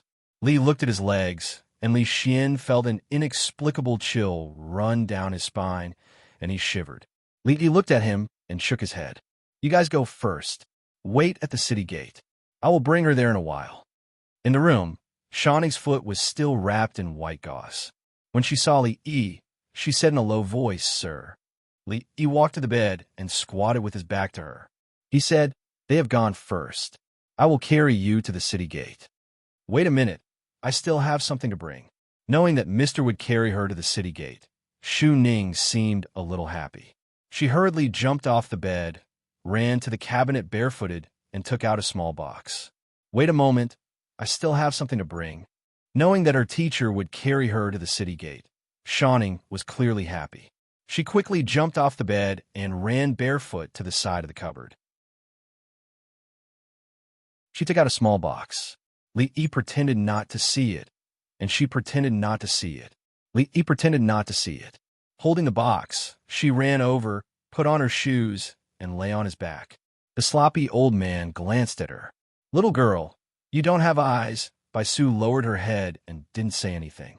She and Jiayong of Silla could still bicker and glare at each other, but she didn't dare to get angry at the old man in front of her, because Jiayong of Silla couldn't beat her, and even 10 of her couldn't beat this old man. Shawning's personality was lively. In the past, she would always be like a little bird chirping around him. Now that she had grown up, she always spoke softly, but she still had endless things to say. She couldn't wait to tell her all the interesting things that happened in the capital after Li left the capital. For example, Li Han, who all the civil and military officials wanted to have a good relationship with, was always despised by a little girl, Duan Wu. He even used his position as the dean and threatened not to graduate to force a student from the Mathematics Institute to pass on information for him. It was all because the student's sister was Duan Wu's good friend. There was also a certain important official in the court who couldn't stand his fierce wife at home. He went to the women's union to report that his fierce wife often used violence against him. She and Li had been talking about such interesting things for a few months, but there was no end to it. No matter how long the road was, there would always be an end. Li didn't know how many streets and alleys he had gone through, but at some point, he arrived at the city gate. "Teacher," Shawning suddenly said. "Yes." Li habitually tilted his head slightly so that he could hear more clearly. The young girl's soft lips pressed against the side of his face. Shawning jumped down from his back and waved at him. Her pretty face was full of smiles. "Goodbye, teacher." She ran into the city gate and looked back every 3 steps. Li Yi personally sent the caravan of nearly 100 people out of the city. The girl who had been waving at him for a long time on the carriage at the very front had already disappeared. He stood in place and watched for a long time until he could not even see the last shadow of the figure. Yongning stood beside him and held his hand. She asked, "Brother, when will Royal Sister come to see us again?" Li thought for a while and said, "Maybe next year." Yongning smiled and said, "Next year, I'll be 10 years old next year. Royal Sister said that when I turn 10, she'll give me a big present." Li held her hand and walked into the city gate. When they walked into the city, Li looked at the hot sun above his head and said, "Cindy, go back and pack your things. Tomorrow, we'll be moving to the mountains, okay?" The young girl seemed very happy. Her voice was clear. Fong said that next time, he'll bring me and Dwayner to the mountains to hunt rabbits. Wu Kingdom, imperial capital inside the palace walls. The hot sun roasted the ground, and waves of heat hit. A eunuch ran through the palace gate. When he ran to a certain hall, he was already drenched in sweat. He didn't have time to wipe the sweat off his face or tidy up his clothes. He walked to the door of the hall and pushed it open. He stood respectfully in the hall and said, "Your Majesty, urgent report from Sangzhou." In the hall, other than the young man sitting at the top, there were a few other people. A man in green cupped his fists and said, "Your Majesty, in the past 3 months, 3 more provinces in the northwest have rebelled. However, they aren't very strong. General Chung has already led the army to suppress them. We should be able to receive good news soon." The young man nodded and looked at the eunuch. He asked, "What's the matter?" The eunuch knelt on the ground and said, "Your Majesty, urgent report from Sangzhou said that His Highness King Jing was assassinated a month ago. He has died." The young man clenched and relaxed his fists. He asked with a sullen face, "What did you say? King Jing was assassinated?" "It's news from Sangzhou. Everyone in Sangzhou knows about King Jing's death. Investigate." The young man's face was as dark as water. He said coldly, "Investigate this thoroughly. Arrest the villain who assassinated King Jing. I want to execute his 9 generations, 10 generations. Peng Yong, I'll leave this matter to you. Don't come back to see me if you don't catch him." "Yes." The general in green immediately cupped his fists and slowly retreated. When only the young man was left in the hall, he slowly sat down and a smile appeared on his face. He turned around and a withered hand clutched his neck.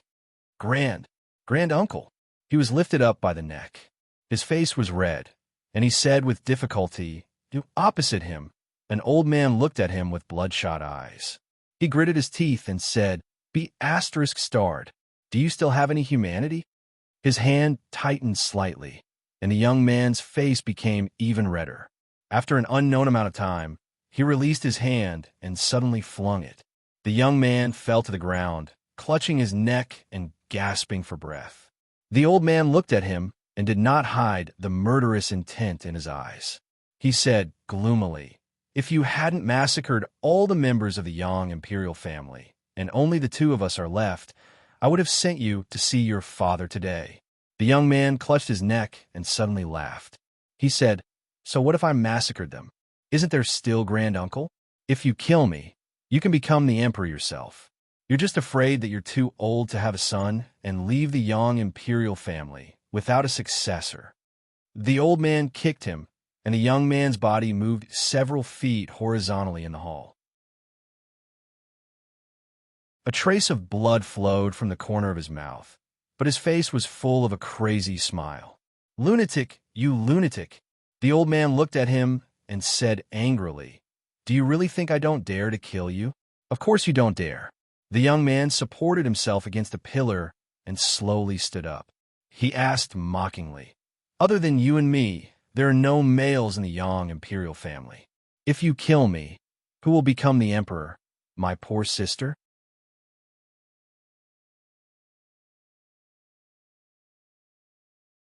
Chapter 1075. Greetings, Elder Ancestor.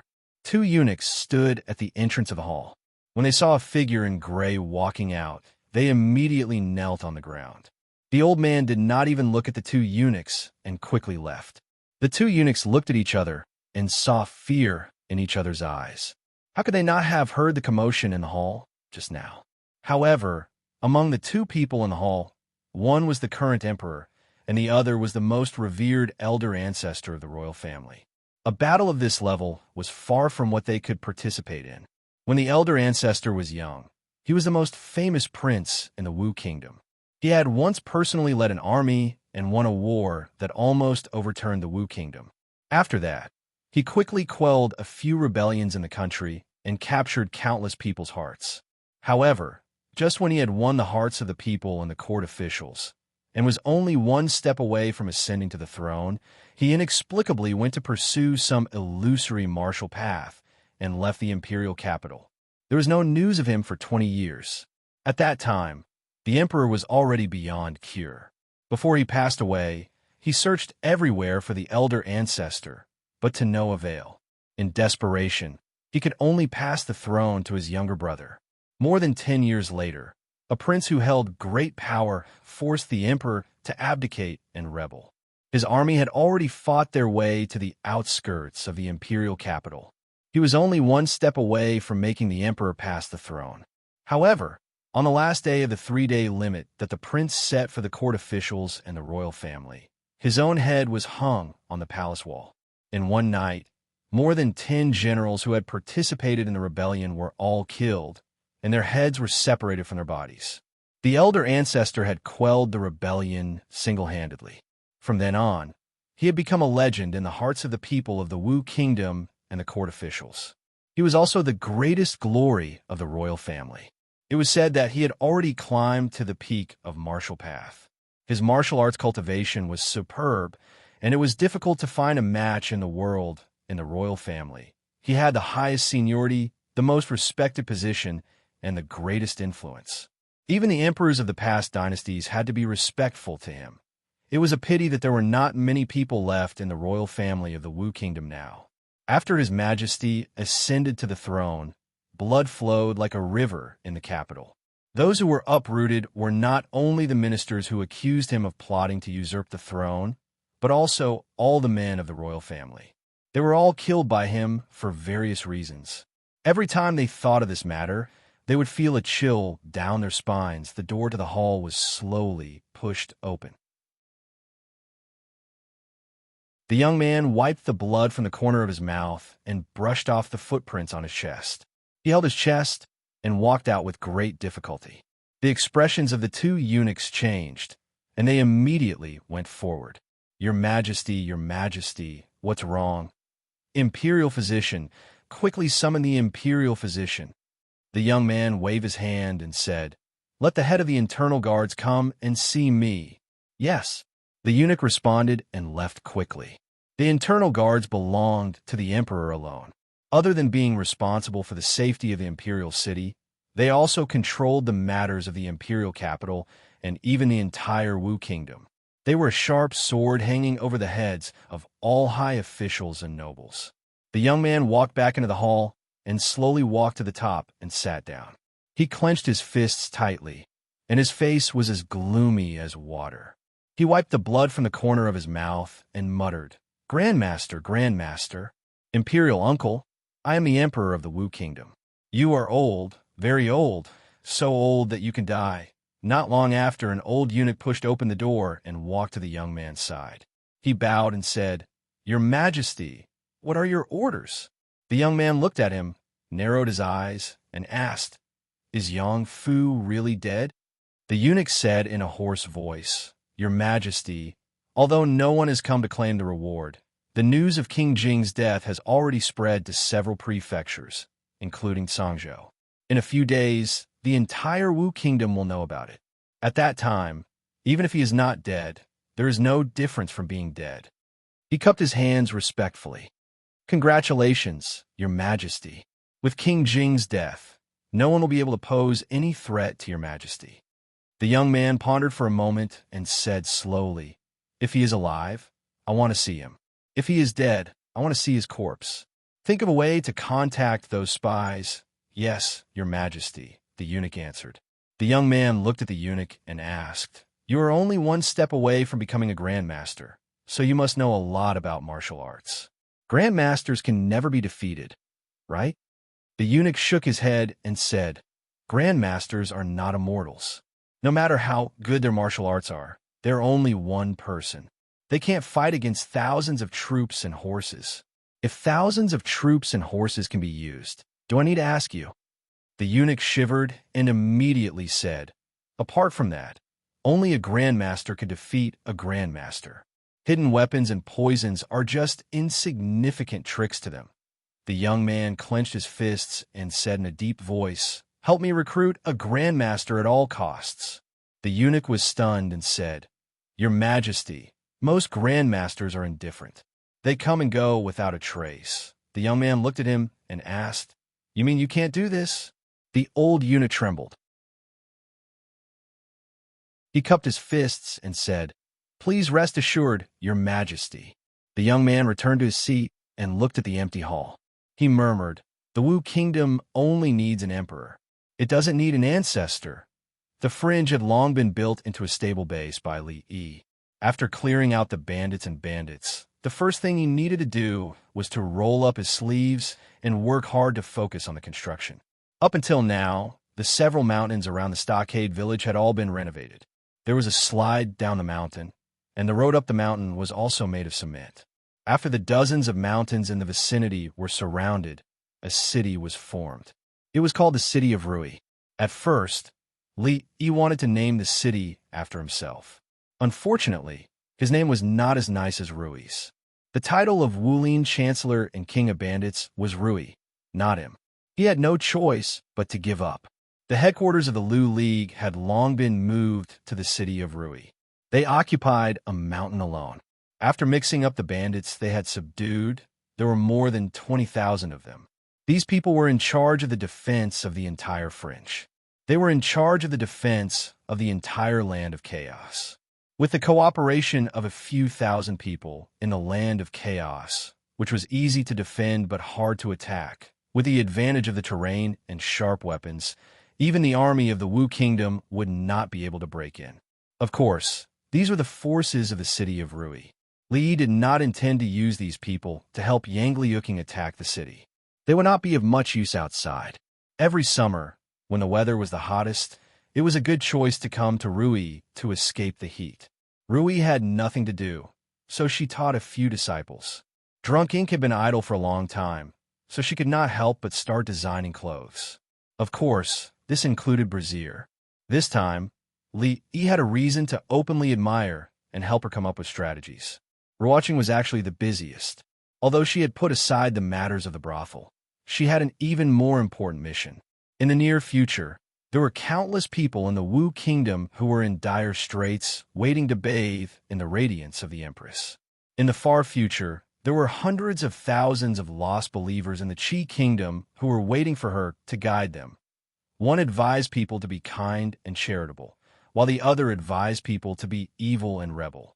It was clear which concubine was real and which one was fake. Yang Liuqing stayed here for the time being because Li Yi's Empress plan had not been completed. He had to stay here to accompany his wife and child. He could only write down the things she wanted to do in detail on a piece of paper. Of course, he could not be bookish. He would not limit their actions to such a small book. From the Cangzhou of the Wu Kingdom to here, there was an extremely smooth road. The speed of information transmission was extremely fast. It could be reached in a day, and new strategies could be formulated at any time. Li Yi wrote a part of the plan and walked out to take a breath of fresh air. He saw Su leaning against a big tree with a chicken drumstick in one hand and wine in the other. He took a bite of the chicken and drank a mouthful of wine. He still looked so sloppy, but there was a faint sense of elegance. He had the temperament of a qigong. This was the demeanor of a different grandmaster, especially when paired with the melancholy and hesitation that appeared in his eyes. Li Yi could almost be sure that this was an old man with a story. The imperial palace of the Wu Kingdom. The emperor of the Wu Kingdom looked at an old woman in the hall and slowly said, As long as you help me with this matter, I will agree to any of your requests. The old woman had a head of white hair, but there were not many wrinkles on her face. Her body was not stooped at all. She looked at the young man in front of her, her expression as calm as an ancient well. "You are the emperor?" The young man was startled, then smiled and said, "Besides the emperor, who else dares to call himself emperor? I can agree to your request." The old woman looked at him and said, "But before that, you must help me find someone." "Who?" The old woman narrowed her eyes. The wrinkles at the corners of her eyes deepened. She slowly opened her mouth and her voice was cold, making people feel as if they had fallen into an ice cave. Su Tian.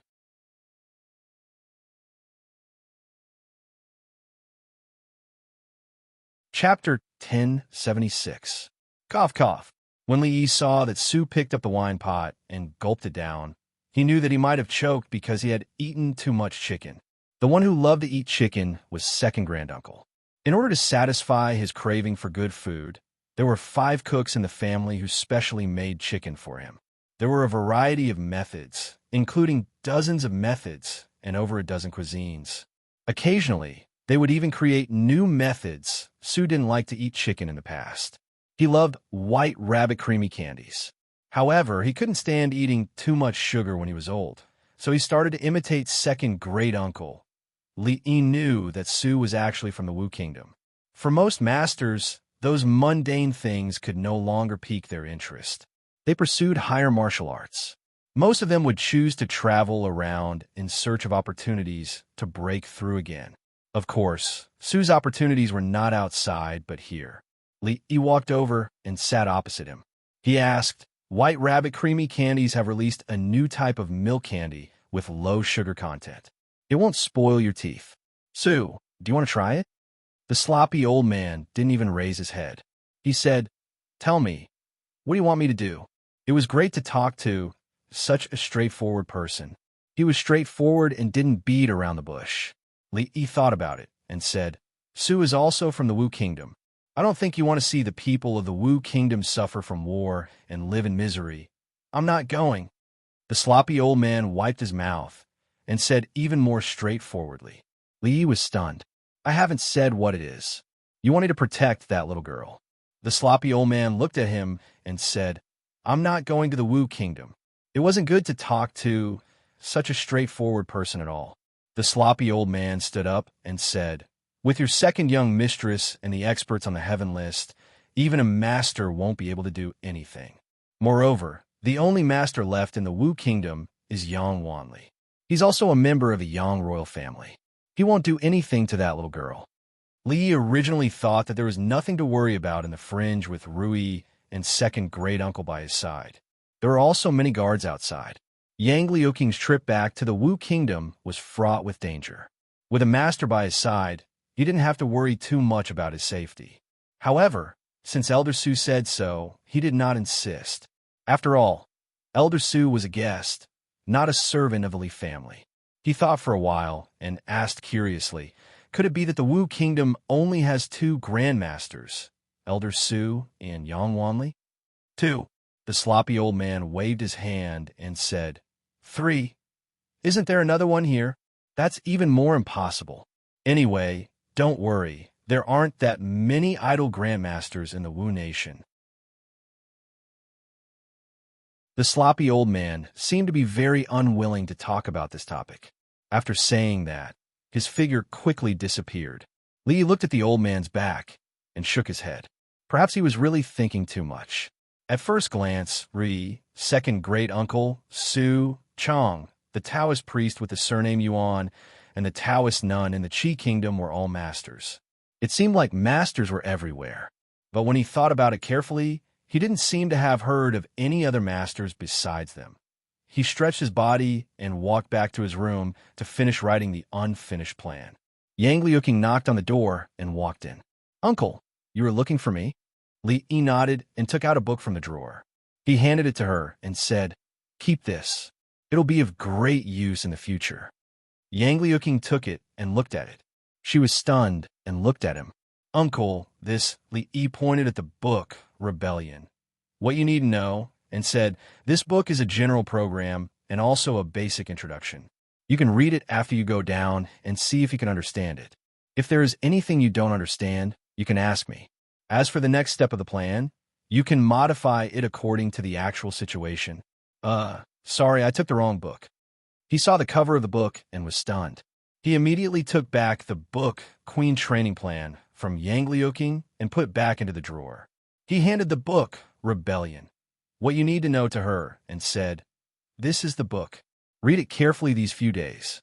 I still have something to do, so I'll leave first." When he reached the door, he paused and said, "From now on, you have to be extremely careful with every step you take. It's time to get rid of those spies among your people." Other than the two guarded by Yang Fu's side, Li Yi believed that there were still many spies planted by the martial emperor's side.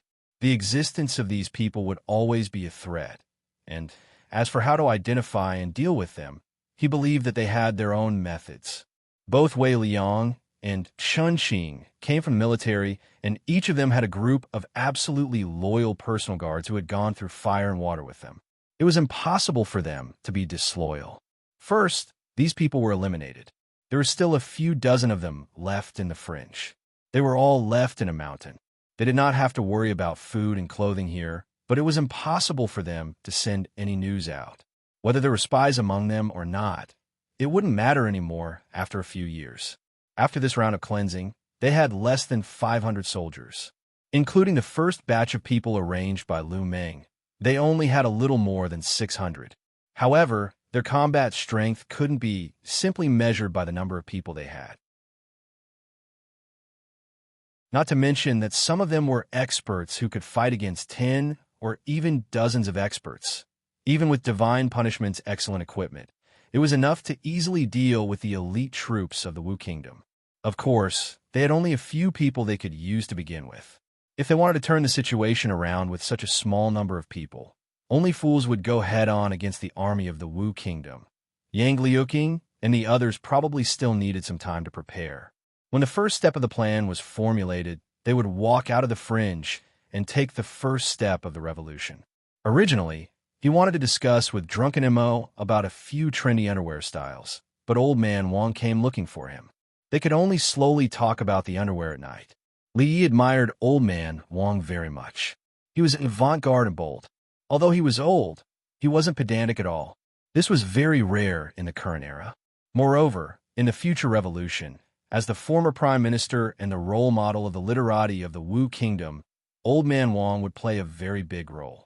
Rui and Yang Liuqing were both martial artists. It was very easy for them to carry a knife and kill people.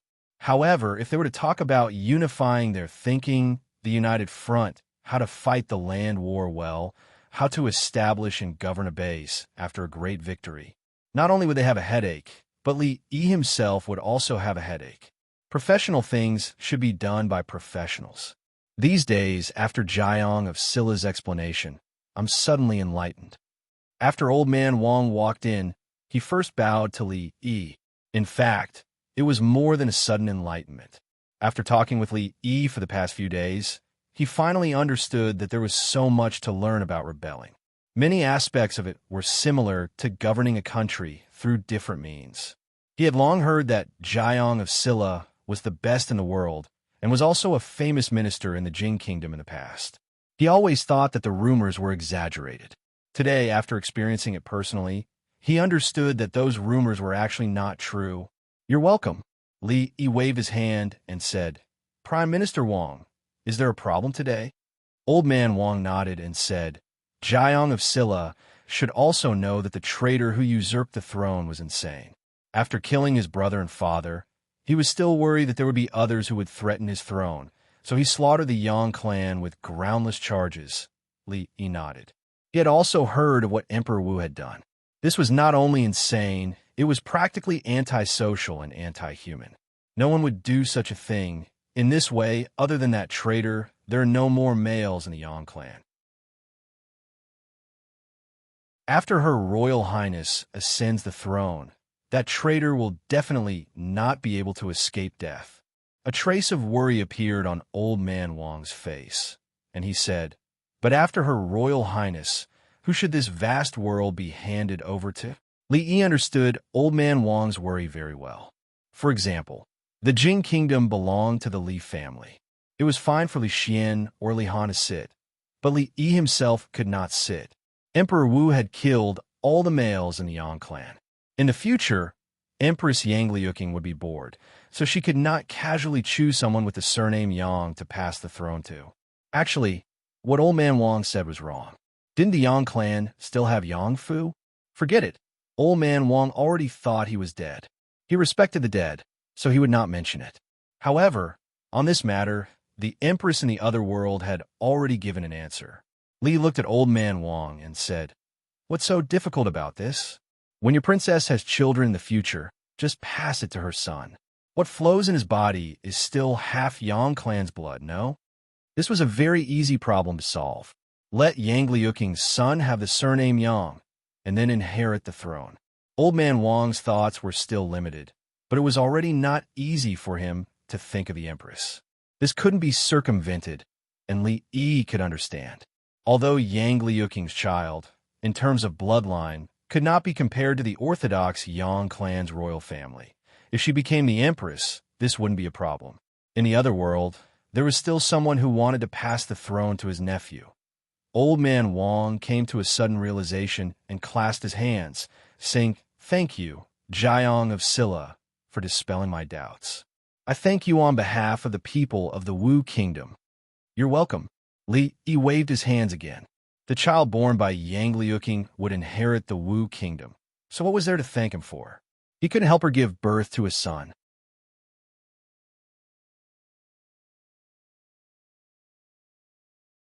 Chapter 1077. Although Li Yi was her martial uncle, as a martial uncle, he could help Yang Liuqing rebel, but he couldn't help her give birth to a son. He only cared about how Yang Liuqing would ascend the throne, avenge her father and brother, and realize his long-cherished wish. As for who she would pass the throne to after she became the Empress, it was not something he, as a martial uncle, needed to worry about. Old Man Wang came with doubts and confusion. After Li Yi's guidance, he left with a happy face. After a while, Wei Liang and Chun Qin came again.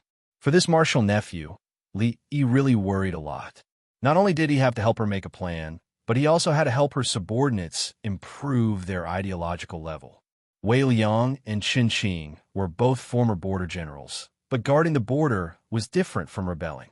Li needed to teach them how to start the first war, how to improve the military system, including how to expand the organization, how to do a good job in the United Front, and how to create a wave. Li Yi had always advocated that special people be used for special purposes, and the ideological work was handed over to Old Man Wang. He was very reassured. How to make nursery rhymes, how to stuff silk into a fish's stomach, how to write persuasion forms. He was definitely a professional. And Wei Liang and Chun Qin, their responsibilities were actually more important. How to develop their camp from 500 people to 50,000 people, how to fight every battle, how to defend every city, how to help the Empress clear all the obstacles along the way. Such a heavy burden would be on their shoulders. Unknowingly, they had talked for more than 2 hours. Li waved his hand tiredly and said, "Let's stop here for today." When the two left, they bowed deeply to him.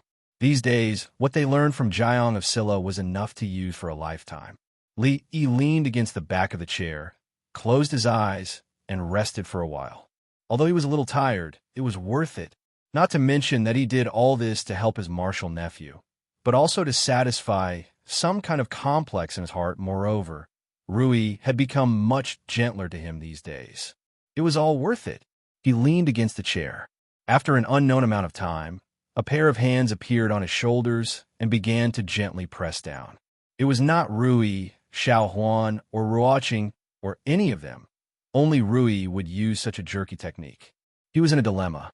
On one hand, he hoped that Rui would continue to be gentle, but on the other hand, he hoped that she would return to her original self.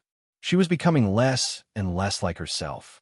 If she deliberately suppressed it, would she be unhappy? Of course, it was only out of concern for Rui, and not because he had some weird fetish or awakened some attribute that he shouldn't have awakened. At some point, Rui's hand on his shoulder paused and said, "Thank you." "Thank me for what?" Li opened his eyes and asked in confusion. "Thank you for being willing to help her." "I'm helping her. Why are you thanking me?" Mississippi Lu did not answer. Li thought about it and waved his hand. He said, "Actually, it's not as complicated as you think. Think about it. If your disciple becomes the empress, you will be the empress's teacher, and I will be the empress's martial uncle. My seniority will be higher than the empress's, and it will be so prestigious." Mississippi Lu paused and asked, "You're doing this for this? What else could it be?" Li shook his head and said, "Besides, if she becomes the empress, you will be the empress's teacher. At that time, even if Mingzhu really becomes the empress, won't you still be better than her?" Mississippi Lu frowned and said, "Even without this matter, I will still be better than her. There is no need for a family to be so calculative."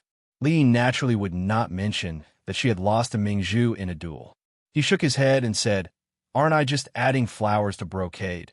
Mississippi Lu seemed to have thought of something and asked, "Since you helped Yang Liuqing to ascend the throne because you want to be the empress's martial uncle, then what did you want to do when you made Mingzhu the empress?" Li closed his eyes and said, "I've been talking to them for too long. I'm a little sleepy. I'm going to sleep for a while." He was actually really sleepy, but the hands on his shoulders were getting stronger and stronger, making it hard for him to fall asleep. Song Province. Song Province was located at the northwest border of the Wu Kingdom. Although it was not considered a barren land, it was too far away from the imperial capital and bordered the fringe. From time to time, bandits would come out of the mountains to wreak havoc. For hundreds of years, the people of Song Province had been plagued by bandits. In the past 2 years, the bandits in the fringe had been eliminated, but the lives of the people had become even more difficult. Ever since the Wu Kingdom fell into chaos a few years ago, the imperial court had lost control of Song Province. In the past few years, Song Province had changed hands several times. First, a tyrant took advantage of the chaos in the country and attacked the provincial capital. He killed the provincial governor and his assistant officials and proclaimed himself king. Of course, they were annihilated by the imperial court a few months later. After that, Song Province was attacked by several other tyrant forces. The imperial court retreated and retreated. 2 years ago, Princess Duanrong used her iron fist to wipe out the rebellious forces in Song Province. She promulgated several policies to benefit the people, allowing the people of Song Province to have a short period of time to recuperate. Unfortunately, good times did not last long. Just a year ago, Princess Duanrong was besieged by the imperial court and several enlistment forces. After the defeat, there was no news of her. On the surface, Song Province had been reclaimed by the imperial court. However, with the imperial court's military strength, they were unable to suppress the rebellious forces that took advantage of the situation in the past year. The people suffered from the rebellious forces, and their lives were extremely difficult. In a village several dozen miles away from Song Province's capital, a white-haired village chief was kneeling on the ground, tears streaming down his aged face.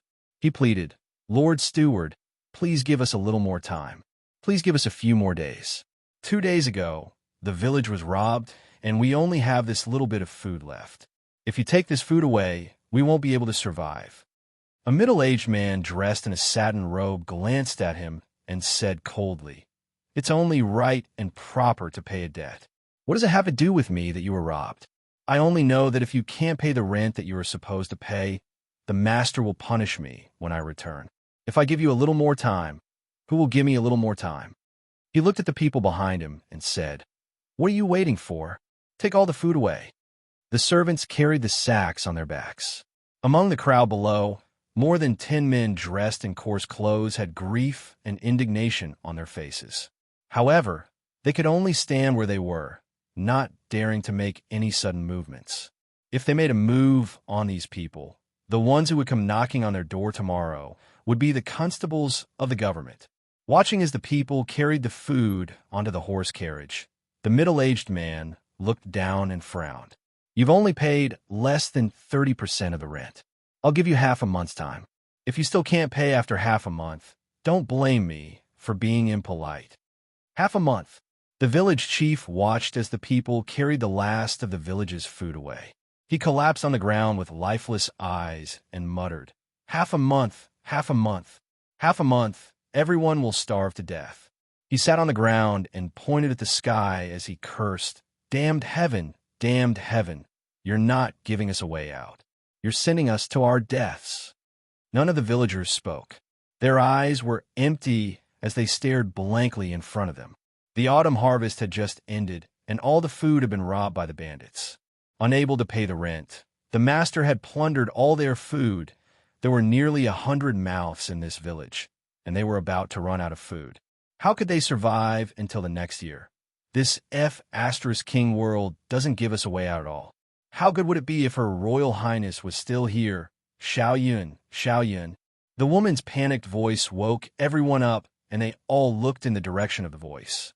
A 7 or 8-year-old girl with messy hair and ragged clothes was lying on the ground.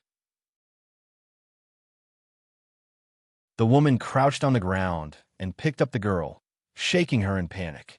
"Xiao Yun, what's wrong with you?" The village chief crawled up from the ground and quickly walked over. He touched the girl's forehead and shook his head. "This child has been sick for a few days. Hurry up and find a doctor. If we delay any longer, she'll die." The woman's face was filled with despair. They couldn't even eat, so where would they find the money to find a doctor? She hugged the girl and cried, Xiao Yun, I'm so sorry, sister-in-law, what happened?" The woman raised her head when she heard the voice beside her. She saw a young man walking over from the side of the road. The young man walked to the woman's side and crouched down. He pinched the little girl's philtrum, and she slowly regained consciousness. She looked at the woman and weakly said, "Mother, I'm hungry." The woman hurriedly wiped her tears and said, "Mother will go find something for you to eat." The young man took out a package from his bosom. After opening it, he took out a steamed bun and handed it to the little girl. "Eat something first." The little girl was startled. The next moment, she took the steamed bun and wolfed it down. The young man turned back and said to the man with a Red Cross armband standing on the side of the road, "This little girl is sick. Come and take a look at her." He looked at the woman and smiled. "Don't worry, he's a doctor." All of this happened very quickly. The woman was stunned for a moment before she immediately knelt on the ground and kowtowed to the young man a few times. She loudly said, "Thank you for your great kindness. Thank you for your great kindness." The young man shook his head and smiled. "There's no need to thank me. If you want to thank someone, thank the Heavenly Empress."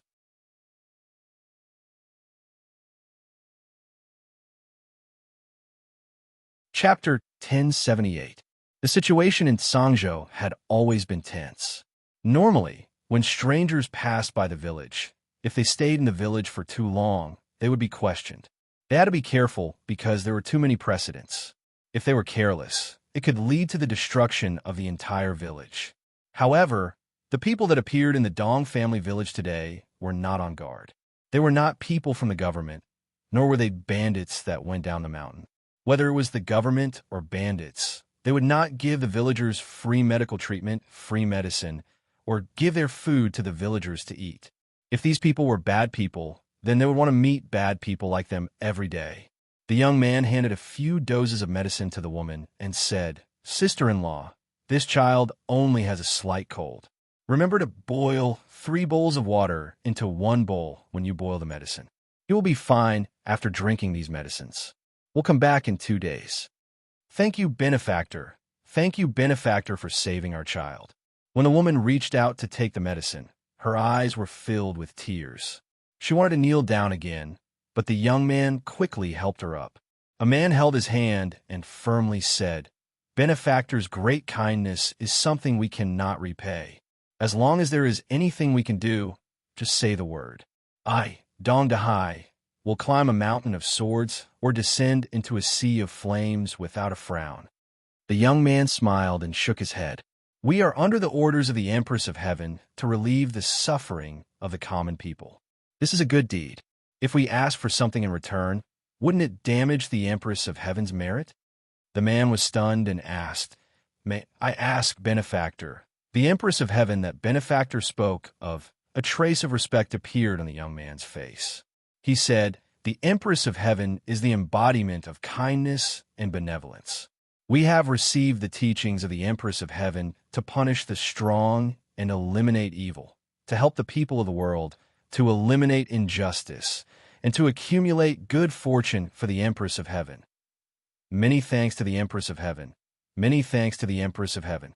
After the man heard this, he pulled the woman beside him to kneel down and respectfully kowtowed several times in a certain direction. After they stood up, the young man looked at him and asked, "I heard that there is a group of fierce bandits nearby. They rape and pillage and do all kinds of evil. We are under the orders of the Empress of Heaven to eliminate them. I wonder if you know where this one-eyed tiger bandit is now?" One-eyed tiger. When a man named Dong Dahai heard this name, he clenched his teeth and a look of hatred appeared on his face. He gritted his teeth and said, "A few days ago, it was them who rushed into the village and stole our food." The young man looked at him and asked, "So, you know where those people are?"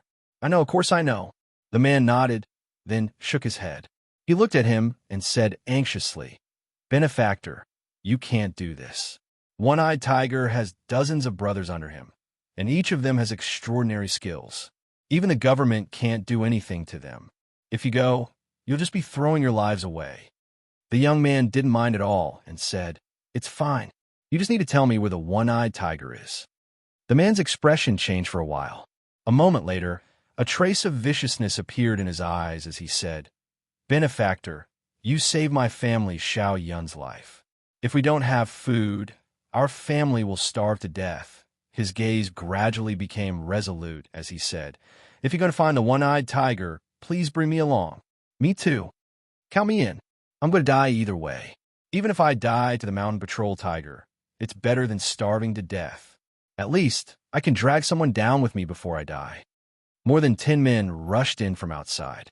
They were all excited and stood behind Don Dahai. There was not a single bit of food left in the village. After today, even if they were not killed by the bandits, they would slowly starve to death. Therefore, it was better to follow these people and fight for a chance of survival.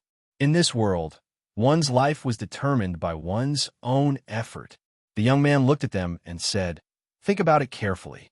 If you go, there's a chance that you won't be able to return." The man standing in front of the group shook his head and said with a pitiful smile, "It's still better than starving to death." The village chief of the Dong family walked up to them unsteadily and said, "Even if benefactor doesn't come, we'll still fight it out with them. Only by doing so will we have a chance of survival. If we don't, the whole village will die together." The young man pondered for a moment and did not refuse.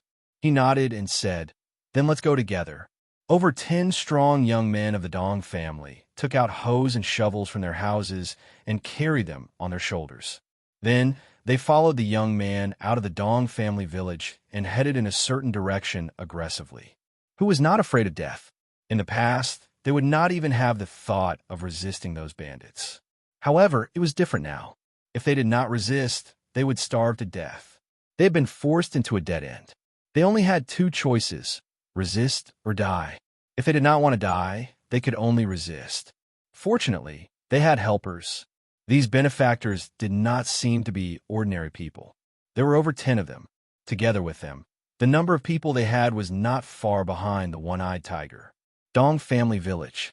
For the survival of the entire village, all the strong young men of the village had been mobilized to fight the most powerful bandits in the vicinity. They swore that they would take back their food. The old, the weak, the women, and the children had all stayed in the village. They stood at the entrance of the village and looked in a certain direction silently. A young child curled up in his mother's arms. He raised his head and asked, "Mom, where did Dad and the others go?" The woman lowered her head and said softly, "Dad and the others went to find food for us. Once they find food, we won't have to starve anymore." Rui City. Li looked down. Yang Luqing, Geezer Wang, Wei Liang, Chen Qing, and several deputies were all there. Even Mississippi Liu found a seat and sat at the back. He nodded, turned around, knocked on the blackboard, and said, "Now let's start the class. Today, we'll talk about the timing of a rebellion." He cleared his throat and continued. The timing of a rebellion is very important. Think about it. Has anyone in the Jing kingdom rebelled now?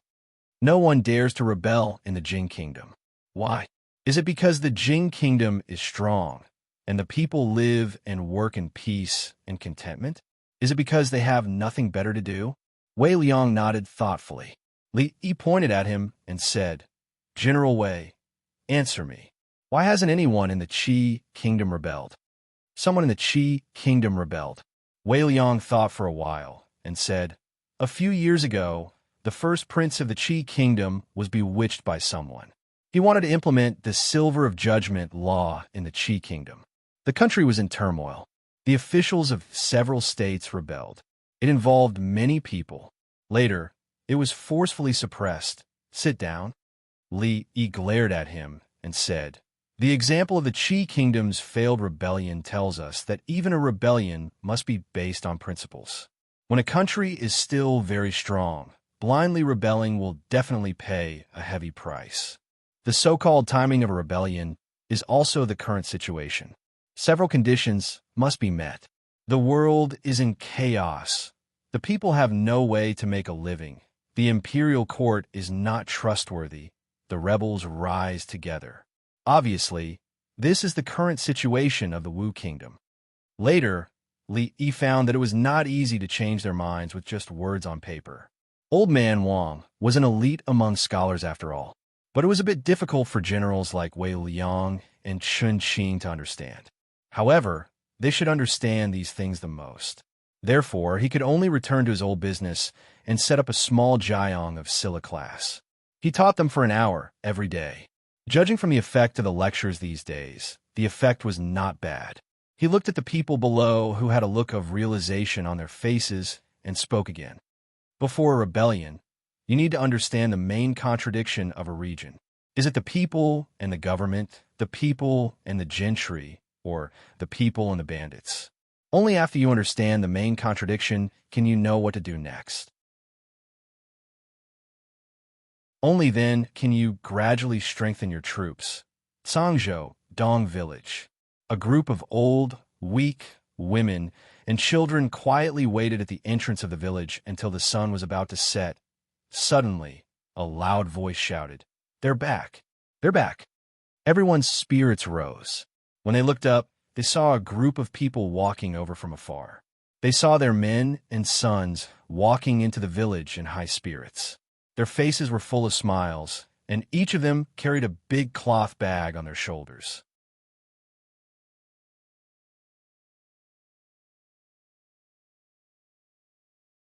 Chapter 1079. The villagers of the Dong family village entered the village and placed the food on their backs in an orderly manner at the village entrance. The young man walked out from the crowd and said, "This food was brought back by everyone risking their lives. Everyone can take it and divide it among yourselves." The dozens of men standing behind him revealed looks of shame as they heard this. These food were taken from the hands of bandits, but they weren't the ones who took it. They were just standing on the sidelines watching the fun, cheering and cheering. When they arrived, they were already prepared to perish together with the bandits. But after arriving, they discovered that One-Eyed Tiger's group of several dozen people wasn't even enough to fight against their benefactor. They couldn't even help. In the end, they could only help their benefactor tie up those bandits. It was unknown where those bandits were taken. The man named Dong Dahai carried several bags of food and placed them to the side. He said, "Benefactor, this is enough for us. If we take more, it will still be taken by others. You can take the rest of the food away." The young man waved his hand and said, "This is your food to begin with. We can't take it. After you take it back, hide it well, and don't let others steal it." The Dong family village people lowered their heads in silence. In times of chaos and natural disasters, food was their life. The government wanted food, their families wanted food, and the bandits on the mountain also wanted food. These people wanted their lives. But today, these strangers that they didn't know treated their illness and helped them steal food from the hands of bandits without asking for anything in return. Dong Dahai was the first to kneel on the ground, knocking his head on the ground. The two men beside him looked at each other and knelt down as well. The villagers of the Dong family village knelt down one by one. Whether they were men or women, young or old, or even the ignorant children, all of them had their heads pressed down by their mothers. The young man stood in front and said, "You don't need to thank me. If you want to thank someone, thank the Heavenly Empress. Remember to live a good life in the future. Don't do evil and do more good deeds. The Heavenly Empress will protect you. If you disobey, we will take back everything that the Heavenly Empress has bestowed upon you." Dong Dahai respectfully said, "Benefactor, rest assured, we will not harm the Heavenly Empress merit." The villagers of the Dong family village also responded. Even after those people gradually left, the villagers were still kneeling on the ground. They looked at the piles of food around them and felt that it was unreal. Dong Dahai took out a portrait from his bosom. This was something that he had requested from his benefactors. This portrait was of the Heavenly Empress. They were only ordinary people and could not do anything for the Heavenly Empress. They could only worship the Heavenly Empress day and night in order to repay her kindness.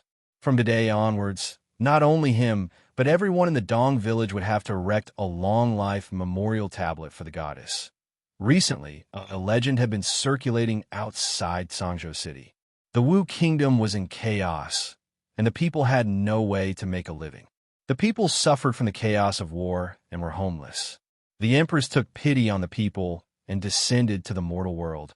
She sent her believers to help the people in distress and in danger. She helped the people in Tsang Prefecture to treat their illnesses for free and gave them vegetarian meals. Many people were saved. There were common people that had received their kindness and willingly joined them. They swept away the bandits that roamed Tsang Prefecture and distributed the food they seized to the poor people. In a short period of time, they received the unanimous support of the local people. The Heavenly Empress had a benevolent and generous heart. She spread the word of good in the world and also guided the people of Tsang Prefecture to do good deeds and accumulate good karma. She also left behind a prophecy that not long after, a person of the mandate of heaven would appear and save the people of Tsang Prefecture from their misery. In these past years, the common people heard countless people proclaim themselves as people of the mandate of heaven. Without exception, these people were all exterminated by the imperial court. These people said that they would help the common people, but they actually stole food from the common people and went around capturing people. A long time ago, the people of Tsang Prefecture no longer had any expectations for this so-called person of the mandate of heaven. However, the Heavenly Empress was different. She never desired anything from the common people. She filled the stomachs of the common people and cured their illnesses. The common people believed in her and supported her. When she said that a person of the mandate of heaven would come and save them from their misery, many common people longed for the arrival of this person. Tsang Prefecture City, Provincial Governor's Mansion. A person of the mandate of heaven. The Tsang Prefecture's provincial governor slammed the table and said with dissatisfaction, Investigate thoroughly for this official. Find out who this group of people is." With such a force appearing outside of Tsang Prefecture City, as the provincial governor, he naturally could not let his guard down. The situation in Tsang Prefecture was chaotic enough. He was the provincial governor in name, but he could only do as he pleased in the prefecture city. Once he left the prefecture city, he would be restricted by those powerful people. It wasn't easy for the imperial court to take down Tsang Prefecture. If there were any unforeseen events here and a few more rebels were born, this provincial governor, who hadn't been a provincial governor for long, would most likely meet his end. This so-called holy religion that led people to do good must be nipped in the bud. After finishing this matter, he still had to think of a way to find Princess Duanrong's whereabouts. His Majesty had sent him several secret letters, ordering him to find Princess Duanrong at all costs. Unfortunately, the fringe was easy to enter but hard to leave. If he couldn't send troops in, Where would he find her? Unless Princess Duan Rong could walk out of the fringe on her own and stand before him. He didn't think such a pie falling from the sky would happen to him. In the fringe, Li Yi had just sent off Yang Liuqing and his entourage. In the end, what was learned on paper was still shallow. Rebellion was not something that could be accomplished with words alone. He had already taught them everything that needed to be taught. It was time for them to put it into practice. Song Prefecture was the closest to the fringe. It was a place that they had to fight for. Once they conquered and stabilized Song Prefecture, the fringe would become their stable support. As long as the imperial court of the Wu Kingdom hadn't swept away all the obstacles in the Wu Kingdom, they would be invincible. They had just set off today, but the arrangements in Song Prefecture had already begun several months ago. The Holy Religion wanted to establish a branch in the Wu Kingdom. Su Zheng couldn't wait to personally lead his men there. The philosophy of the Holy Religion had long changed to that of helping the needy. They recruited a portion of the people, wiped out the small gangs of bandits in Song Prefecture, and distributed all the food and belongings they obtained. Of course, they weren't doing this out of selfishness. There was a difference in the treatment between the followers of the Holy Religion and the common people. In just a few short months, their troops grew from less than 100 people to a terrifying number. And those bandits and tyrants were all brought into the fringe and turned into productive forces. In these 2 months, Li Yi also deeply understood why the countless rebellious bandits in history would first establish their own religion before they rebelled. A rebellious disciple, a protective master, a lunatic who only wanted to strengthen the Holy Religion and spread its teachings, and a group of martial arts experts who had long been trained to the point of wanting to see the world plunged into chaos. With Song Prefecture as the starting point, who knew how much chaos they would stir in the Wu Kingdom in the end? Li Duan ran over from afar and ran to his side. He asked, Daddy, have Auntie and Senior Sister left? Li nodded and said, Let's go. Li Duan heaved a sigh of relief and murmured, They're finally gone. Li Yi patted his head and asked, Are you happy that Auntie and Senior Sister left? If I don't train properly, Auntie will spank Dwainers, but... Li Duan rubbed his butt and said excitedly, I'm going to play with little sister and Auntie. Li Duan's fear of Rui was innate. Now that Rui had left with them, he could completely let go of himself. Li Yi looked down the mountain. The path down the mountain twisted and turned until it disappeared into the shade of a forest. Somewhere in the mountains ahead, a troop of nearly 1,000 people was moving slowly. Wei Liang gripped the saber in his hand tightly. The saber was so sharp that it could cut through iron like mud. It was the first time in his life that a troop of 500 soldiers was equipped with such a divine weapon. Apart from that, they were also equipped with the heavenly punishment that struck terror in the hearts of countless people on the battlefield. It was an invincible weapon for sieging cities and killing enemies. However, this was just a precaution. The mission given to them by Prince Jiang of Silla was to take down Song Prefecture within a month without shedding a drop of blood. He looked up in a certain direction and clenched his fists. Song Prefecture, we're back.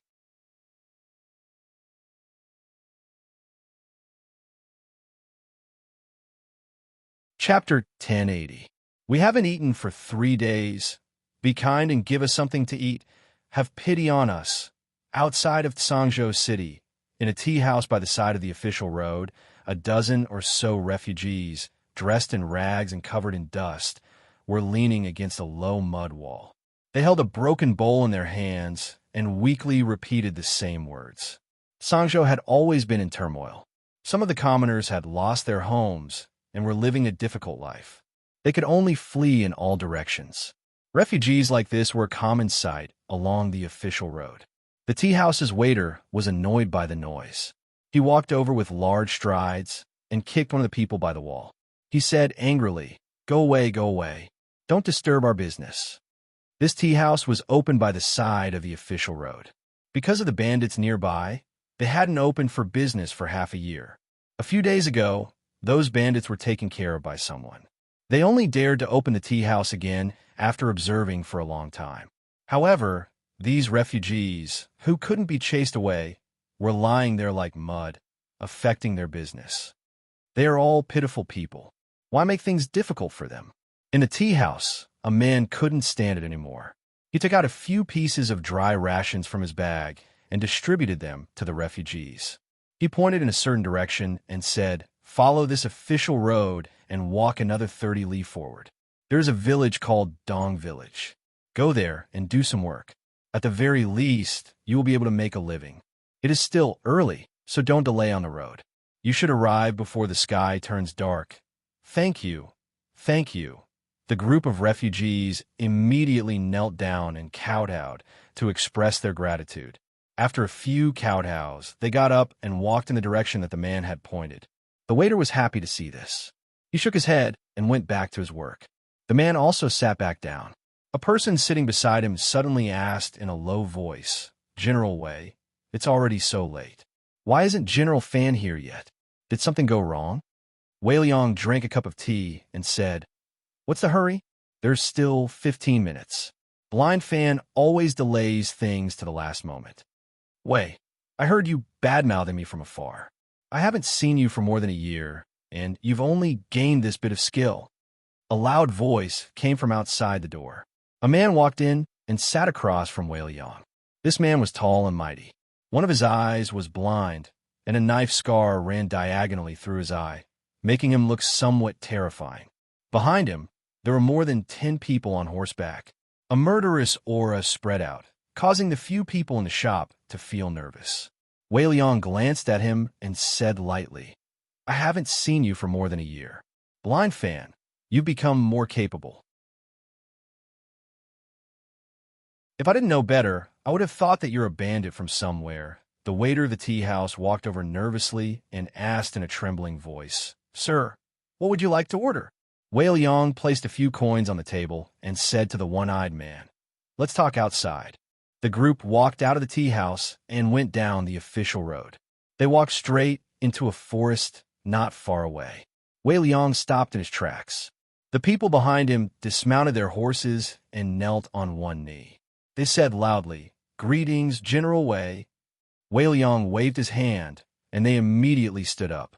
The one-eyed man took a step forward and asked in a deep voice, "Where's the princess?" "Her Highness has arrived at Song Prefecture." Wei Liang looked at him and said, "When we were suppressing the bandits, we heard that there was a powerful blind guy who occupied a mountain a year ago and subdued all the forces within a 30-mile radius. We guessed that it was you." The one-eyed man nodded and asked again, "The people of Song Prefecture are saying that His Highness King Jing was assassinated. Is this true?" Wei Liang nodded and did not deny it. The one-eyed man's expression changed. "Then His Highness," Wei Liang waved his hand. "Just treat it as if His Highness King Jing is already dead." The one-eyed man took a few steps back and said in shock, "Then even if King Jing is dead, we still have the princess." Wei Liang looked at him and said, "Do you think that Her Highness is not as good as King Jing?" The one-eyed man wanted to say something, but Wei Liang waved his hand and said, "If there's anything, we'll talk when we see the princess." Some people let go of their horses and rode with the people beside them. Wei Liang and a few of his subordinates got on their horses and rode on the official road. The group of people galloped away, kicking up a cloud of dust. In a remote village in a county in Tsang Prefecture, the horses stopped in front of the village entrance. The one-eyed man dismounted and looked into the village with an excited expression. Wei Liang looked at him and said, "Let's go." "Greetings, Her Highness." A moment later, in the courtyard of a house in the village, the one-eyed man knelt on one knee. The muscles on his face trembled, and he could not control his excitement. "Get up." Yang Liuqing smiled and said, "General Fan has worked hard for the past year." After the one-eyed man stood up, he shook his head and said, "As long as Her Highness is fine, it's not hard for me." He also met a few deputy generals that he was familiar with and Prime Minister Wang. Before he had time to rest, he was pulled aside by Wei Liang. "Didn't you want to ask about His Highness King Jing?" Wei Liang looked at him and said, "Indeed, King Jing is not dead, but he can no longer support our great cause." After a moment, the one-eyed man came back to his senses. He sighed and said, I've been worried about this for a long time, but I didn't expect that even Prime Minister Wang wouldn't be able to let King Jing walk the right path." After saying that, he looked at Wei Liang with bright eyes and asked, "What you said just now, is it true? Her Highness really plans to rise up?" Wei Liang looked at him and asked, "What do you think?"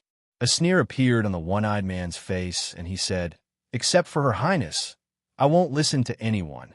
Wei Liang nodded, but the one-eyed man looked at the thing hanging in front of his chest and asked, "What is this?"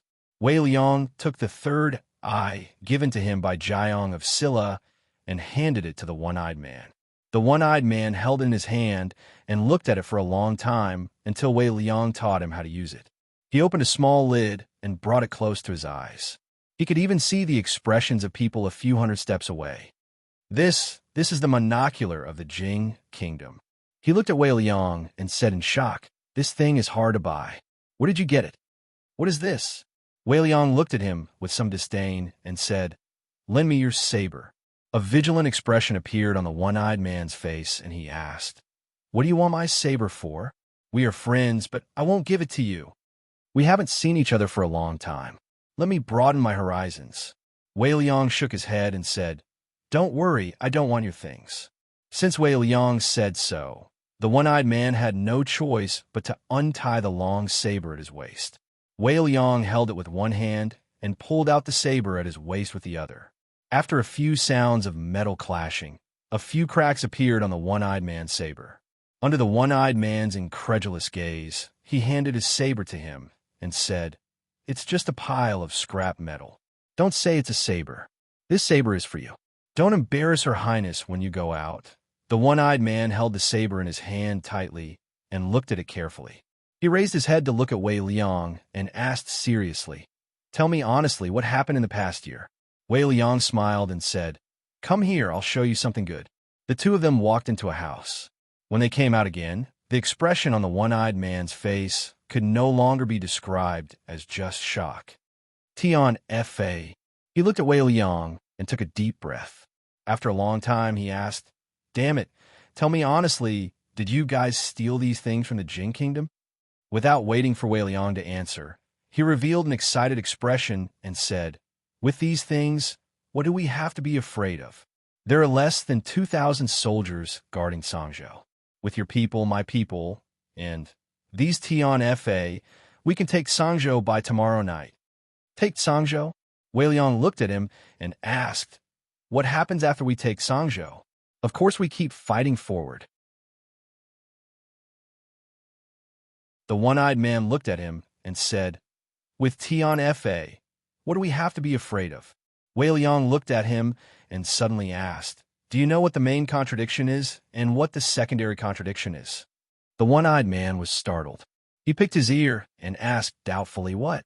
Do you know what a unified mind is and what a united front is?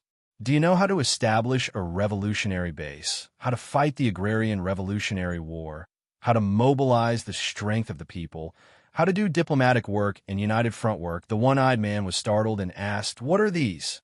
"You don't know anything. You only know how to fight and kill." Wei Liang looked at him in disdain. He vented the anger that had been in his chest for a long time and asked, "Are you a pig?"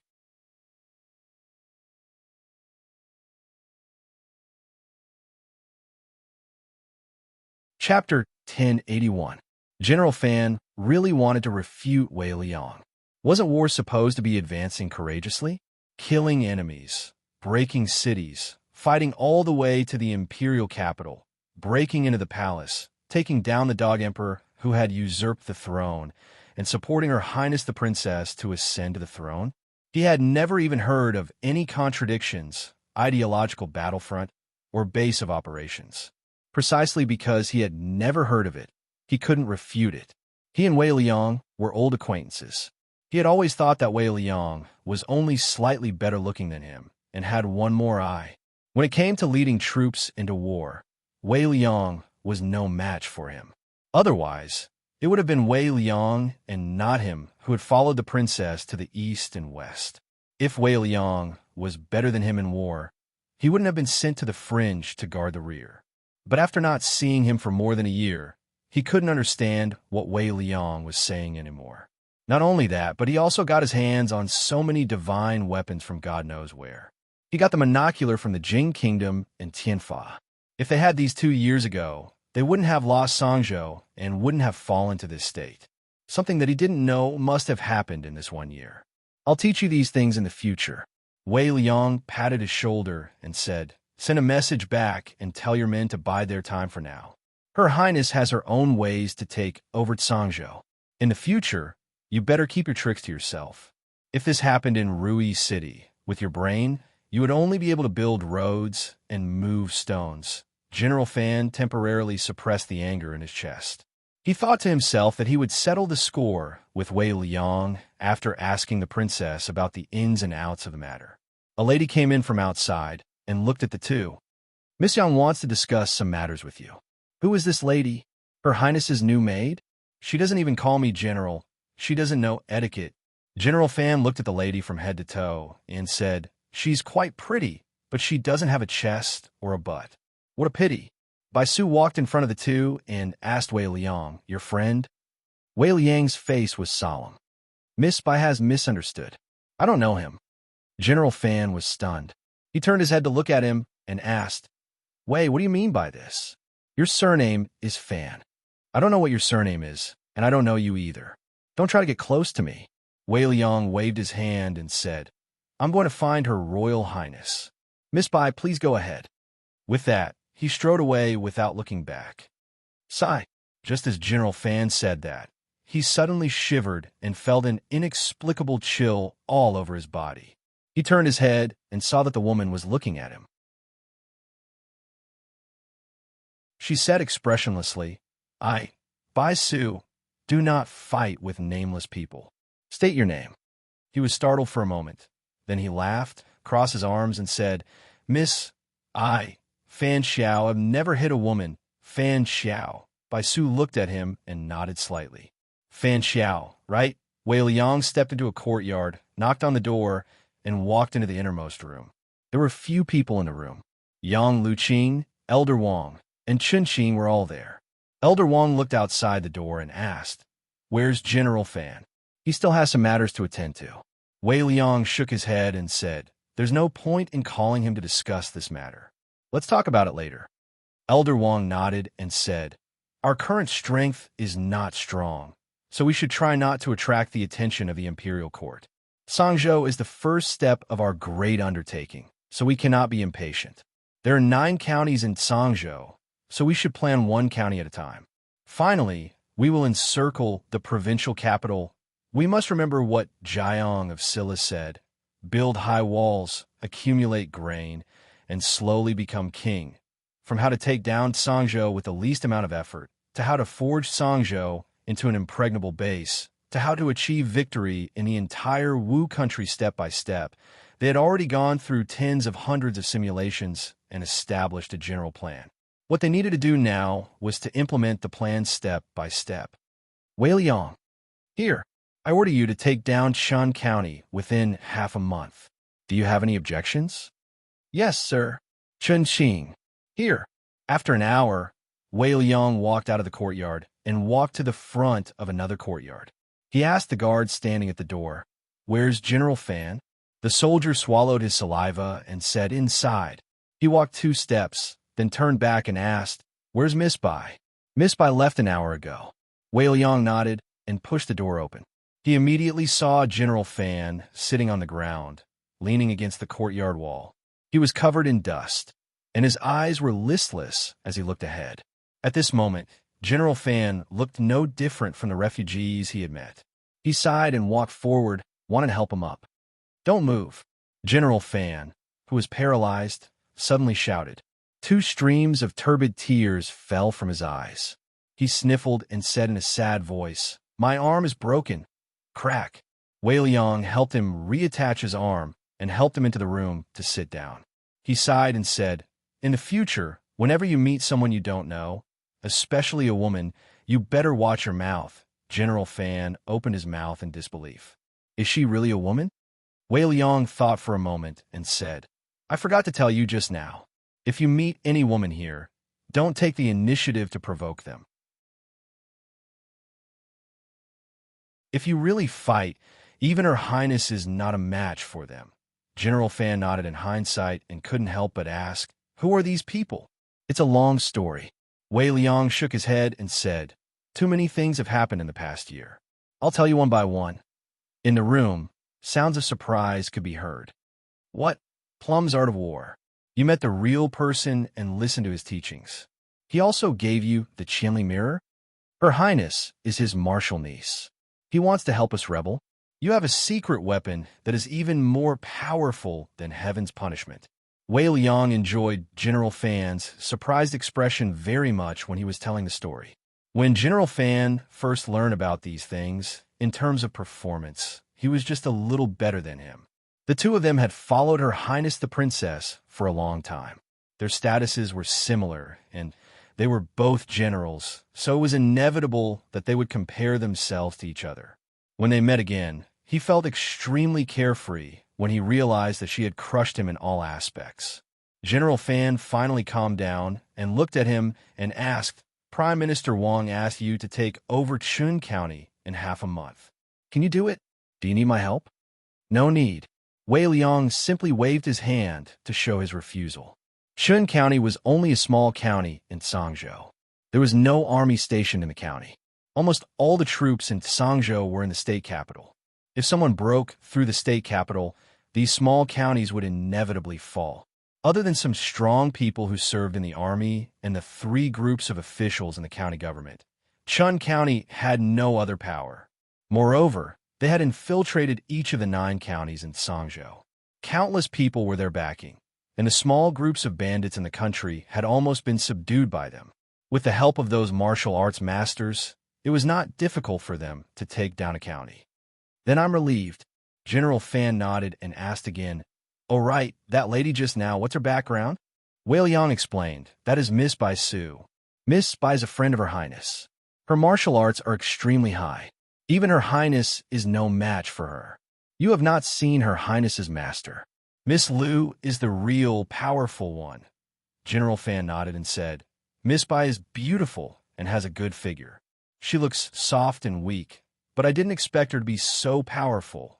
Wei Liang couldn't help but laugh and said, "I admit that Miss Bai is beautiful, but if you say that she has a good figure," he patted General Fan's shoulder and said, "Old Fan, when did your other eye become blind?" "Nonsense." General Fan slapped his hand away and said, "I think Miss Bai is good in every aspect." Wei Liang waved his hand and said, "Hey, you don't understand. A woman like Miss Bai with no breasts and no buttocks will not be easy to have children.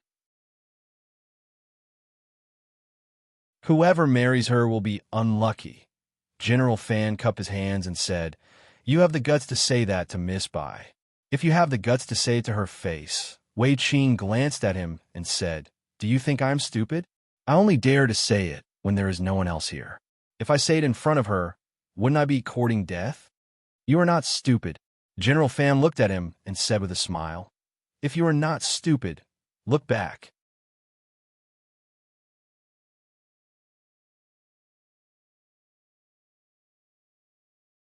Chapter 1082. Because General Wei was unwell, the task of taking down Chun County within half a month fell on Deputy General Qinqing. General Fan hadn't been with them for more than a year, so he was behind in thinking and couldn't keep up with the pace of the times. Prime Minister Wang specifically told them to eat and live together in this half a month. Wei Liang's task became to help General Fan improve the quality of thinking. Ordinary soldiers just followed orders and didn't have high requirements. But as a general, he couldn't be lax in thinking. In the temporary residence, Yang Luqing sat at the table and slowly flipped through the pages of a book. She read every line of words very carefully. General Wei and General Fan only needed to know how to fight a war, but she was different. Not only did she need to know how to win the first battle, but she also needed to know how to strengthen her troops. She needed to know how to survive in the cracks when her forces were still weak. She needed to start from Sangzhou and approach the place that had given her countless nightmares step by step. She even had to think about some more distant things. One day, if she really sat on the throne, what should she do? How could she be a good emperor? She never doubted whether she could do it or not. If Uncle Master said it was possible, then it was possible. Prime Minister Wang knocked on the door and walked in. "Your Highness." After a slight salute, he said, "Chun Xing has gone to Chun County. He used to be stationed in Sangzhou, and Chun County is his hometown. Our people have already infiltrated the county government, and Envoy Su will also provide us with help. With Miss Bai's help, it shouldn't be a big problem to take down Chun County government quietly. Got it?" Yang Liuqing nodded. Chun County, including the entire Sangzhou, was almost abandoned by the imperial court. Only about 1,000 soldiers were stationed in the capital of Sangzhou. She only needed to lead 50 elite soldiers to occupy Chun County government. Chun Xing had many masters on this trip, so she wasn't very worried. Prime Minister Wang looked at the open book on his table and sighed. "Your Highness has worked hard these years. Ever since the second imperial prince usurped the throne, he had watched helplessly as the defenseless girl took the young imperial prince Jing and escaped from the imperial capital. They hid all over the place and slowly grew up to become the princess that she was today. He had seen how much hardship she had suffered along the way." Yang Liuqing shook his head and said with a smile, "It's the Prime Minister who's tired. You're already so old, but you still have to run around with us. It's us who've dragged you down." Prime Minister Wang waved his hand and said, "I'm tired, but I'm willing to be tired. If I can see the day your Highness ascends to the throne, I'm willing to die of exhaustion." Yang Liuqing smiled and discussed some matters with him before saying, "I'll go and see Master." Prime Minister Wang watched her walk out. He caught a glimpse of the elegant handwriting on the open page on his desk, and his gaze slightly paused. He looked outside the door. The princess from 2 years ago was very different from the one she was now. 2 years ago, although she had also tried her best to fight and work very hard, she was confused and had no direction at that time. Now, she would no longer show the kind of confusion and helplessness. There was someone who pointed the way for her, the way for all of them.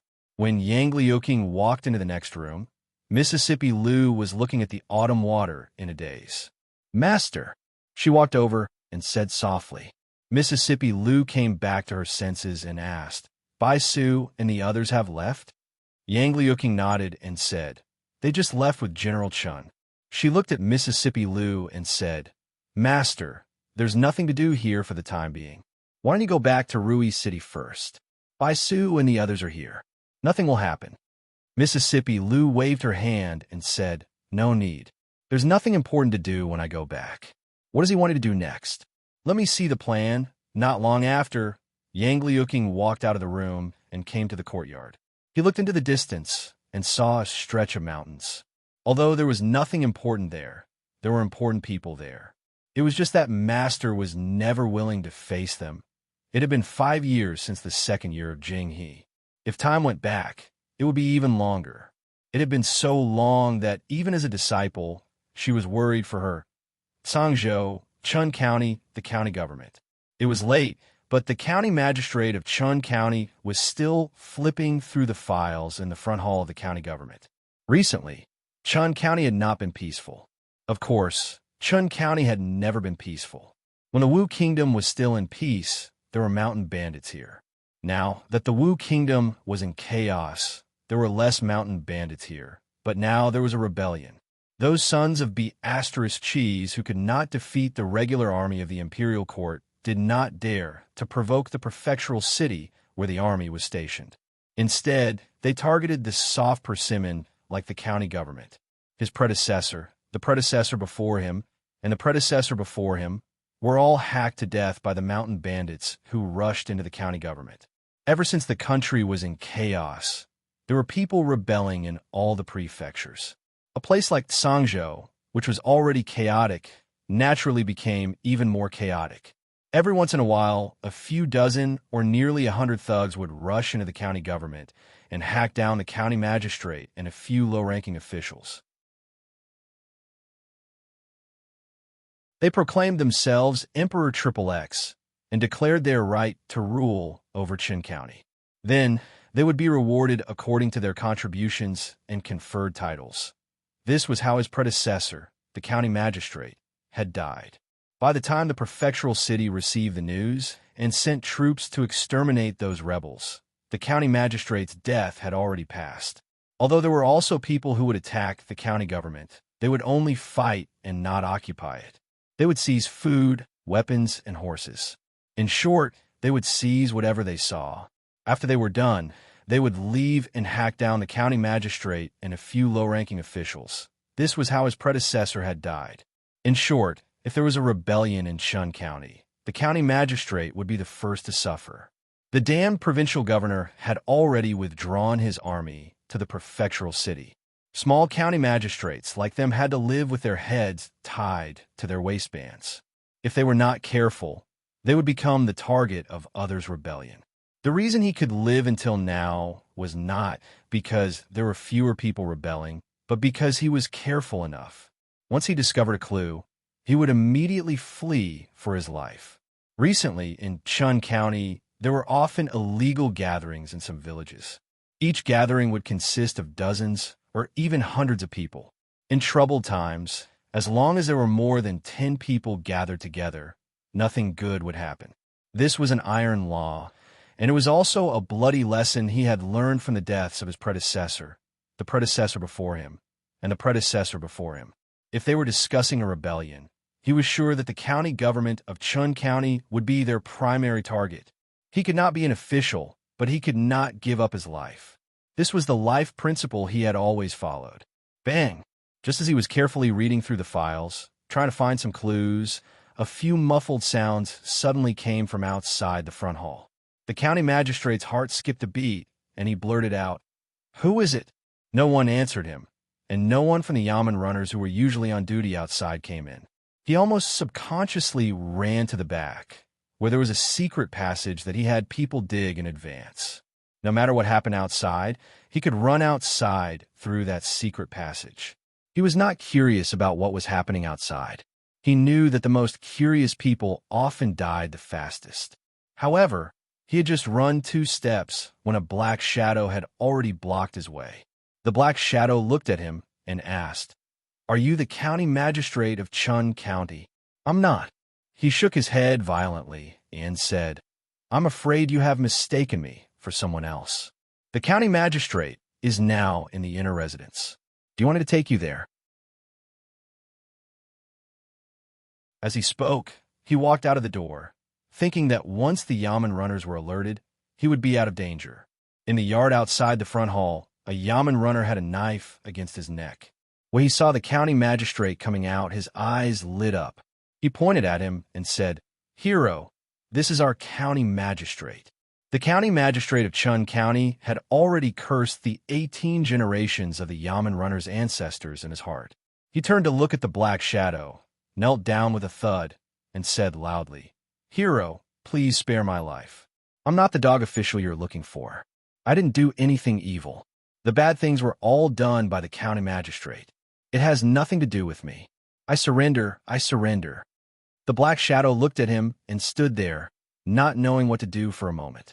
He had already thought about how to force the county magistrate of Chun County to submit if he resisted strongly. He had thought of several ways, but he didn't expect that the county magistrate would surrender on his own before they even said a word. The feeling of punching the air with all his strength was particularly uncomfortable.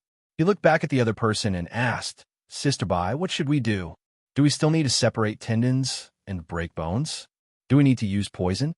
Separate tendons and break bones, use poison. Hearing this, the county magistrate of Chun County suddenly blacked out.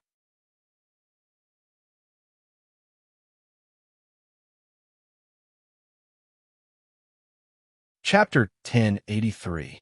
Chun County was a small county. There were only a few hundred households in the county. The county magistrate and the deputy county magistrate had the responsibilities of the registrar and the county lieutenant. They were in charge of more than a dozen bailiffs and some servants. This was why the rebels liked to attack the county government in recent years. They only needed a few dozen people to occupy the county government and make themselves king. They could establish their power without much difficulty or risk. They could easily start the first war of the rebellion. If they attacked the county government, they naturally had to kill a few corrupt officials. Therefore, for a remote county like Chun County, the county magistrate had become a profession with a high mortality rate. The county magistrate of Chun County hugged the man's leg and said loudly, "Hero, what do you want? I will cooperate with you. Please don't kill me. Don't kill me. You have no backbone at all. You're not a man." The man looked at him disdainfully and shook him off. He walked to the woman and said flatteringly, "Sister Bai, leave the things here to us. You should go and rest. If I knew it would be so easy, I wouldn't have come. It would be better to learn from the chief." Bai Su glanced at him and turned to leave. The man looked back at another person and said, "General Chun, I'll leave the rest to you." Chun Qing covered his face with a black cloth and walked to the county magistrate of Chun County. He pulled off the black cloth on his face and asked, "County Magistrate Liu, do you still recognize me?" The county magistrate moved closer to the light. When he looked over, he was shocked and said, "General Chun." He fell to the ground and cried, "General Chun, I've been looking forward to the stars and the moon, and you've finally come. You don't know how hard my life has been after you left. I've been hoping that Her Royal Highness would come back." The man looked at the county magistrate of Chun County, smacked his lips, and sighed. "He's a talent." When the first snow fell in the second year of Jingping, Li Yi threw a letter into the fire. The letter was instantly swallowed by the flames. In the past few months, 7 of the 9 counties in Sangzhou had been secretly controlled by them. The control here did not only refer to the county government, but also the people that Su Zheng secretly recruited. Nominally, Sangzhou was still under the control of the provincial governor's office. But in fact, the provincial governor's office had already surrounded Sangzhou. Even inside the provincial governor's office, forces had already infiltrated. There were still 2 counties in the provincial governor's office. In order not to alert the enemy, they had not taken any action yet. Compared to a violent revolution using heavenly punishment and cannons to blast open the city gates, this method of boiling a frog in warm water was more suitable for them now. Once they completely controlled Sangzhou, they could carry out the next step of the plan. Li frowned as he watched the last scrap of paper in the bonfire burn away. After leaving home for a few months, Yang Luqing still frequently wrote letters. Rui actually did not send a single letter back and did not even come back to take a look. It was really a girl who grew wild, too unreasonable. Li Duan, who was wearing a cotton-padded jacket, ran in from outside and asked, "Daddy, when is Ani coming back?" Li Duan had really forgotten about the pain of his butt. He missed Rui, so soon Li Yi thought about it and said, 2 more months. She will be back during the new year. Li Duan counted with his fingers and realized that there were still 2 months until the new year. He patted his chest and murmured, "She will be back after the new year. I'm relieved." After he finished speaking, he ran out of the room once again.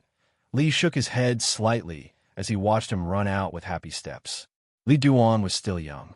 He only remembered Rui spanking his butt. He did not know how good Rui was. 2 months before the new year, the first snow fell in Sangzhou. In previous years, this was the official opening of the gates of hell for the people who did not have much food in their homes. Every year, it was unknown how many poor people would die from hunger and cold. This year was slightly different. Those deranged bandits in Sangzhou had disappeared without a trace. Every county would have a fixed place to distribute porridge. As long as they put in a certain amount of work, they would not be able to fill their stomachs. As long as they had arms and legs, they would not starve to death, and it was enough to sustain their lives. In this year of famine and war, to be able to keep their lives was already a blessing from the gods. No, it was the blessing from the Empress. The Empress was kind and generous. Numerous people in Sangzhou had received her kindness. Many poor people who survived because of her prayed for her blessings day and night. Many people believed in the heavenly Empress' words of someone that could save them from the sea of suffering and the chaos of war. But they didn't know when this person that could save them would appear. Your Highness, other than Yong'an County and Ding'an County in the state capital, the other 7 counties in Sangzhou are already under our control. Each county can mobilize more than 1,000 people. General Wei has already personally contacted Envoy Su in the state capital. Miss Bai just said that several brothers from the alliance have already infiltrated the Sangzhou garrison. Chun Xing reported the various matters to Yang Liuqing and cupped his fists. What should we do next? Please instruct your highness. Yang Liuqing thought for a moment and said, 3 days later, occupy the state capital. Chun Xing knelt down on one knee and bowed. Yes. Actually, a month ago, they were only a step away from occupying the state capital. Sangzhou's garrison of 2,000 soldiers could not be considered elite soldiers. They were stationed outside the city, but they could mobilize more than 2,000 soldiers. They were all elite soldiers who had survived countless battles. In terms of weapons, they were far superior to the Sangzhou garrison. Moreover, for the Sangzhou garrison that had already been infiltrated, it was not difficult to break through from the inside and the outside at the same time. Chun Xing left in a hurry. He needed to discuss the specific plan of seizing the city with everyone and then deduce all the possible changes and possibilities. Even if he was already fully prepared, he could not let his guard down. Yang Liuqing left the room and walked into the courtyard. Looking at the bustling crowd around her, her heart was exceptionally calm. She did not feel the slightest nervousness or urgency of a great battle. This was the first time in several years. The reason was that they already had a well-thought-out plan for Sangzhou. This was their first battle, and it was also a very important battle. They could only win and not lose. She could not disappoint the soldiers, she could not disappoint her master, and she could not disappoint her martial uncle. Thinking of her martial uncle, her expression froze. She blinked her eyes and rubbed them in disbelief. Her lips parted and she said in disbelief, "Martial uncle."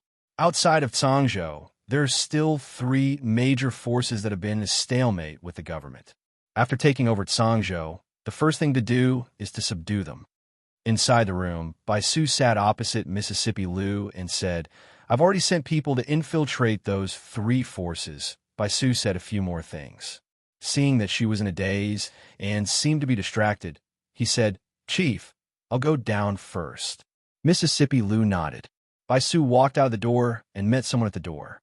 Her eyes widened and she opened her mouth, but before she could make a sound, her mouth was covered. Her eyes widened even more, and then she became a little angry. Before she could vent her anger, Li Yi raised his index finger and gestured for her to be quiet. Bai Su pushed his hand away and gritted her teeth, but she did not make a sound. Li walked into the room, not deliberately suppressing his footsteps. After all, at such a close distance, if he walked quietly, Mississippi Liu would notice him. Her back was facing the door. Li Yi walked behind her and wanted to cover her eyes, but she reached out and grabbed his wrist. Mississippi Liu glanced at him and asked calmly, "Why are you here?"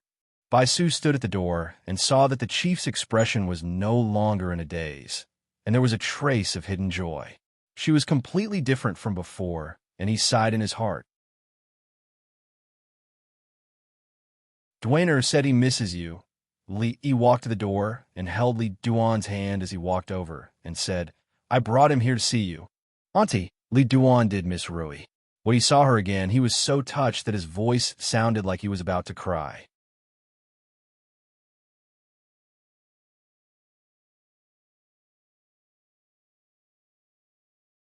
Chapter 1084. Li Yi and Li Duan were not the only ones who came at Sangzhou. In order to strengthen the cohesion of the holy religion, Ruoqing, as the incarnation of the Empress, couldn't always exist in the portrait. She had to show up in front of the believers. This time, Rui and Zhe and Mo didn't come with them. Rui had to stay in Rui City to preside over the overall situation. Li Mu was still young and hadn't weaned yet, so Zhe and Mo couldn't leave. Without a grandmaster following them, they couldn't guarantee their safety in extreme situations. Even if Su didn't want to come to the Wu Kingdom, he followed them to Sangzhou this time. "What are you doing here?" Mississippi Liu looked at him and asked. Based on her understanding of Dwainer, it was impossible for him to miss her. "Dwainer said he missed you."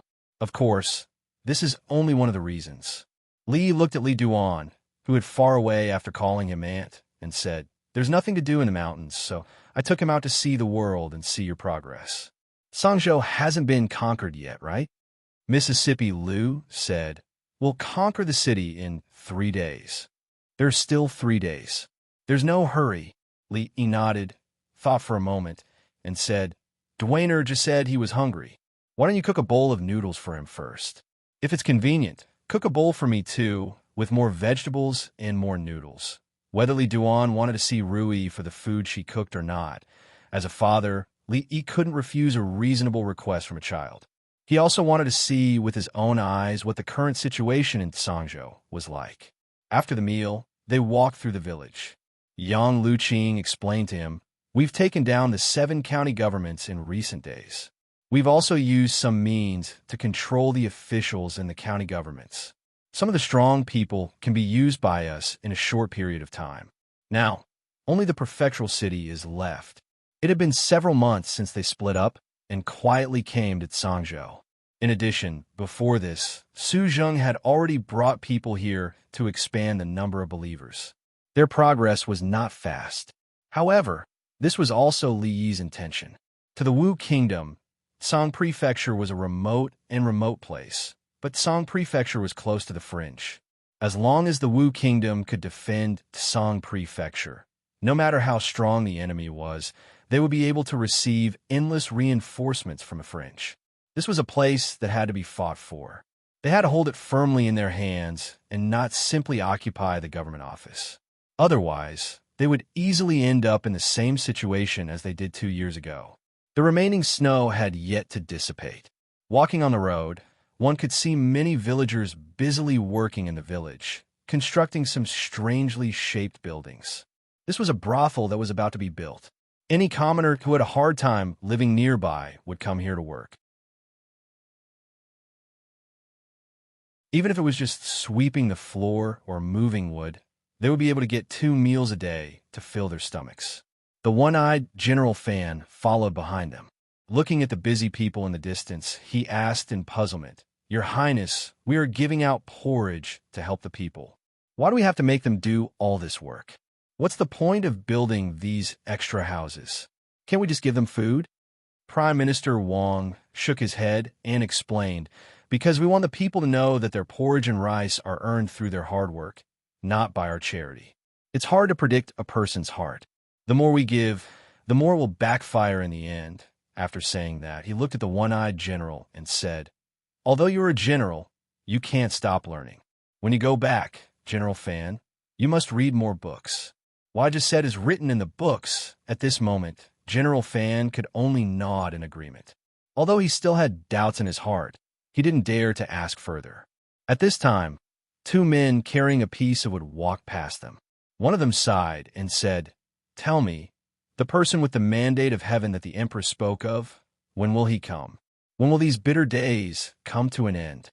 The other man curled his lips and said, You should be content. Moving logs for a day is enough for your family to eat for several days. What kind of bitter days is this? Who doesn't wish for a better life? The man paused and suddenly said, Have you heard that the person with the mandate of heaven that the Emperor spoke of can save the people is actually Princess Duanrong? The man was stunned. He asked, Where did you hear this? Everyone says that when the Empress gave birth to Princess Duanrong, a phoenix landed in the palace and circled around for 3 days before flying away. There are also people who say that Princess Duanrong was able to speak when she was born. When she was born, there was a strange fragrance that wafted for 10 miles. The majority of the imperial capital could smell it. When mortals smelled it, they would feel refreshed and all illnesses would disappear. Someone walked over and heard their conversation. He said in surprise, Is that true or false? Being born with a human tongue and accompanied by a strange fragrance, that is the sign of a saint appearing in the world. The man carrying the logs shook his head and said, I don't know if it's true or false, but I've also heard that this is the sign of an emperor. In ancient times, all those who had these signs eventually became emperors. The passerby disdainfully said, Forget it. Princess Duanrong is a woman. Can a woman become an emperor? The gaze of the man carrying the logs became even more disdainful. He said, I said that you are ignorant and inexperienced, but you don't believe me. Let's not talk about the distant past, and just talk about the recent past. The emperor of the Jing kingdom is a woman. She governs the country better than men. So why can't the emperor of my Wu kingdom be a woman? The passerby was startled and asked in surprise, "Is there really such a thing? Why would I lie to you?" The man carrying the logs pretended to be profound and said, "If one person says it's false, then 100 or 1,000 people say it. How can it be false? I have to explain it to you, not far away." The steward looked over and shouted, "You two, what are you doing? Have you finished moving the logs?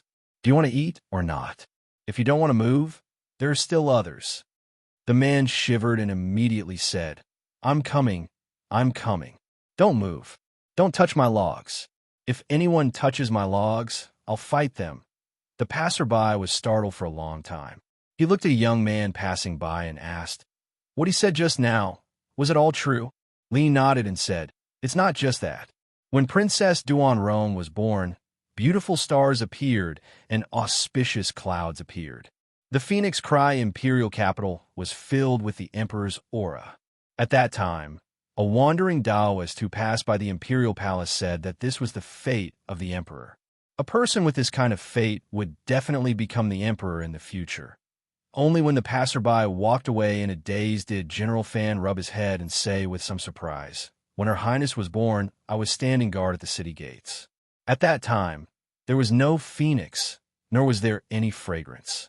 As for those beautiful stars and auspicious clouds, that's even more nonsense. Who was the one who spread those rumors? To dare spread rumors about the princess, I'll skin them alive."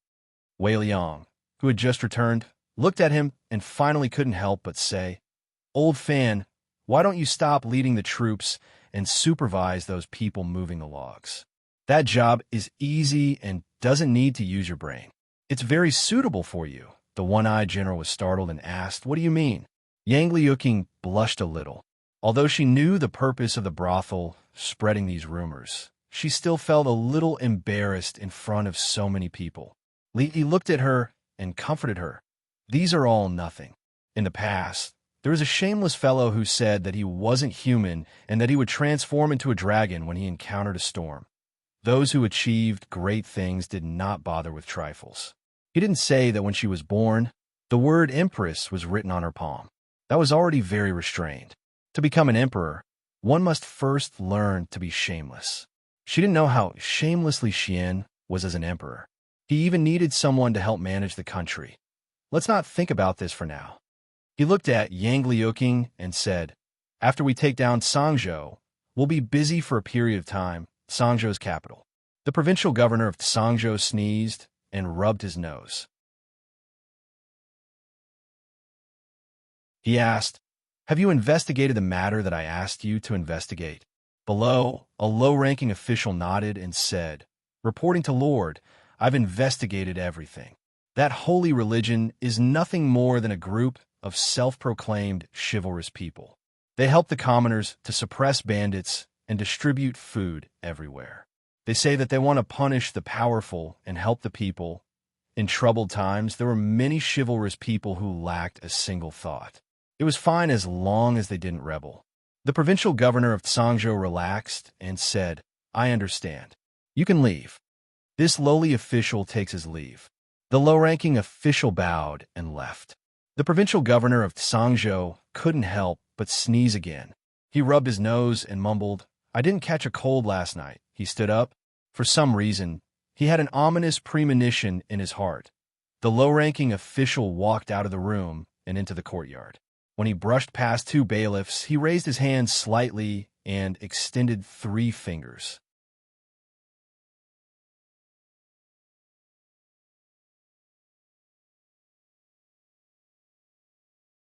Chapter 1085. Early in the morning, the sky was already bright.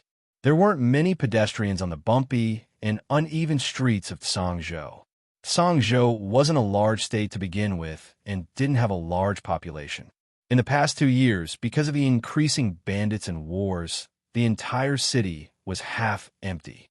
Some people had died, some had fled to other places. The people that remained in Sangzhou were either unable to leave their homeland or had no relatives to go to. Rather than saying they were living in Sangzhou, It was more like they were fighting against the heavens. At a vegetable stall on the side of the street, a woman stopped in her tracks. Carrying a basket, she picked through the vegetables and asked, "How much are you selling these radishes?" The stall owner sat on the stone steps and raised his head. 2 copper coins per caddy. 2 copper coins? The woman in coarse clothing frowned and said, "It was 1 copper coin yesterday." The stall owner glanced at her and lightly said, "Yesterday, the officials only charged 5 copper coins for blocking the road. Today, they're charging 10 copper coins." The price of 1 caddy of radishes had doubled. What should have been a month's expenditure would now be used up in half a month. The woman angrily picked up her basket and said, "I'll look at other vendors." She walked 1 round on the street, and when she returned, her expression had completely collapsed. This isn't drinking blood and eating meat. They're smashing their bones and swallowing them. These days are almost unbearable. Who said it wasn't? The vegetable vendor finally sighed and said, "When Sangzhou was occupied by those rebels, the people were the ones who suffered. Now that Sangzhou has been taken back by the government, the people are still the ones who suffer. When will these bitter days come to an end?" The woman thought about it and said, "That might not be bad. 2 years ago, when Princess Duanrong was in Sangzhou, everything was quite good." Sigh. What a pity. The stall owner seemed to have thought of something and suddenly said, "I heard 2 days ago that Her Highness is going to fight back." The woman put down her basket and said mysteriously, "I also heard that Princess Duanrong has been fated to be an emperor since she was young. Just like the princess of the neighboring Jing kingdom, she will become an empress in the future." The two of them talked mysteriously for a while. The stall owner waved his hand and said, "Sister-in-law, I see that you and I get along quite well. This is all fate. How about this? I'll sell this dish to you at the same price as yesterday. That's good?" The woman smiled and said, "Today, I have to pick a little more." She picked a whole basket of vegetables and handed it to the stall owner, saying, "Weigh it." After the stall owner weighed it, he said, "That's a total of 22 copper coins. I'll round it up and give you 20 copper coins." The woman took out her pouch, counted the copper coins, and handed them over to him, saying, "You count them."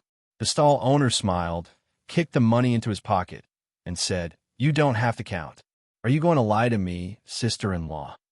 "All right then, I'll go back first." The woman waved her hand at him. When the stall owner saw her disappear, he immediately put the money back into his pocket and counted again. It did not matter even if he paid 2 copper coins less, because the price of the vegetables was originally 20 copper coins.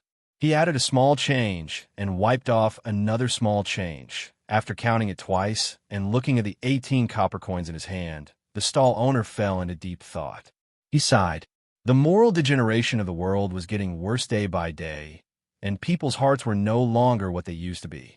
The simple and honest customs of Sangzhou had been ruined by these people. At this moment, a man who was walking while tightening his belt walked over and asked, "Old Wang, did anyone come to buy vegetables just now?" The young stall owner kicked the money into his pocket, stood up, and waved his hand. He said, "No, but a sister-in-law came. She took a long time to pick vegetables, but she thought it was too expensive and didn't buy any more. I don't want to raise the price either, but if I don't, I'll have to hand all the money for these vegetables to the government. Say, why can't they learn from the past Princess Duanrong?" The man sighed, looked at him, and said gratefully, "I ate something bad yesterday. Thank you for helping me look after my stall." "You're welcome." The young man stood up, waved his hand, and said, "It's nothing." After the young man left, the man counted with his fingers and murmured, "Today is a good day." He cleaned up the vegetable stall early, returned home, and told his wife and children to look after the house well. He walked out of the house, walked around a few streets, and when he arrived in front of the door of a deep residence, he lightly knocked on the door 3 times and said in a low voice, "Jing Ku assassinates the king of Qin."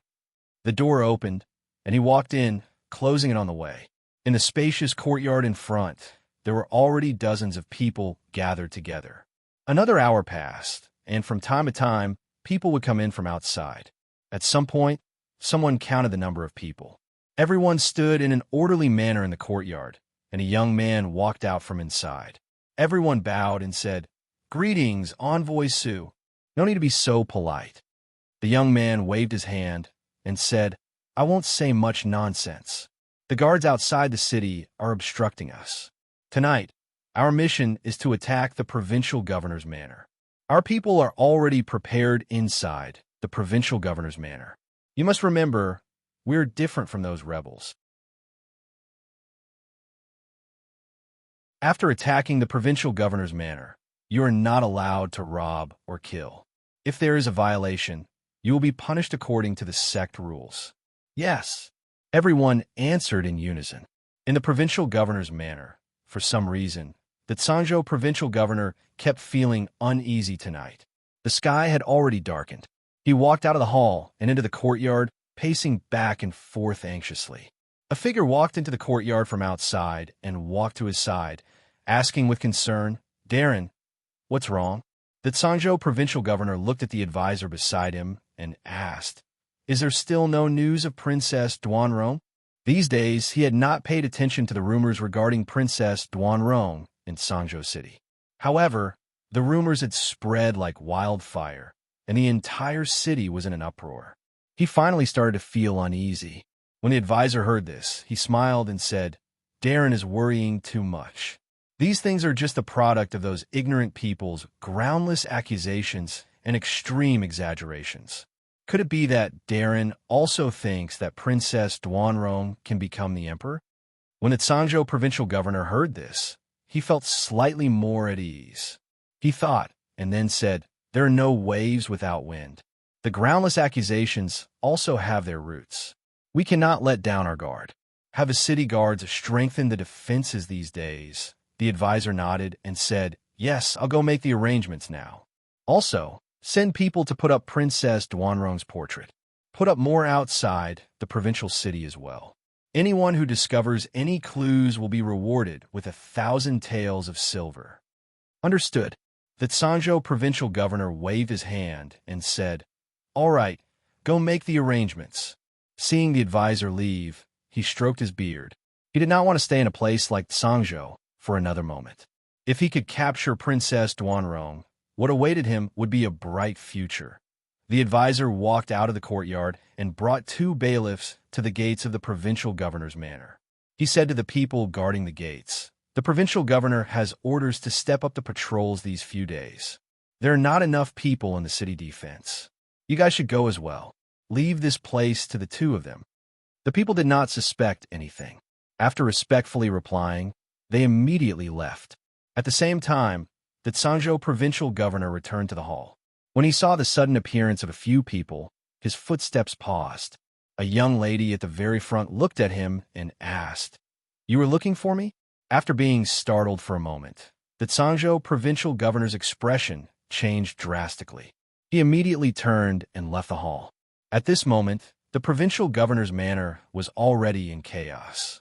Outside the city, flames soared into the sky, and there were faint sounds like thunder. You're tuning into the Romance Rendezvous YouTube channel.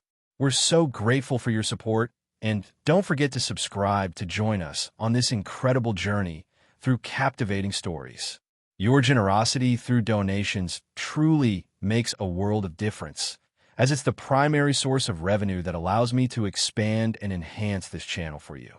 Thank you from the bottom of my heart for being a part of this adventure.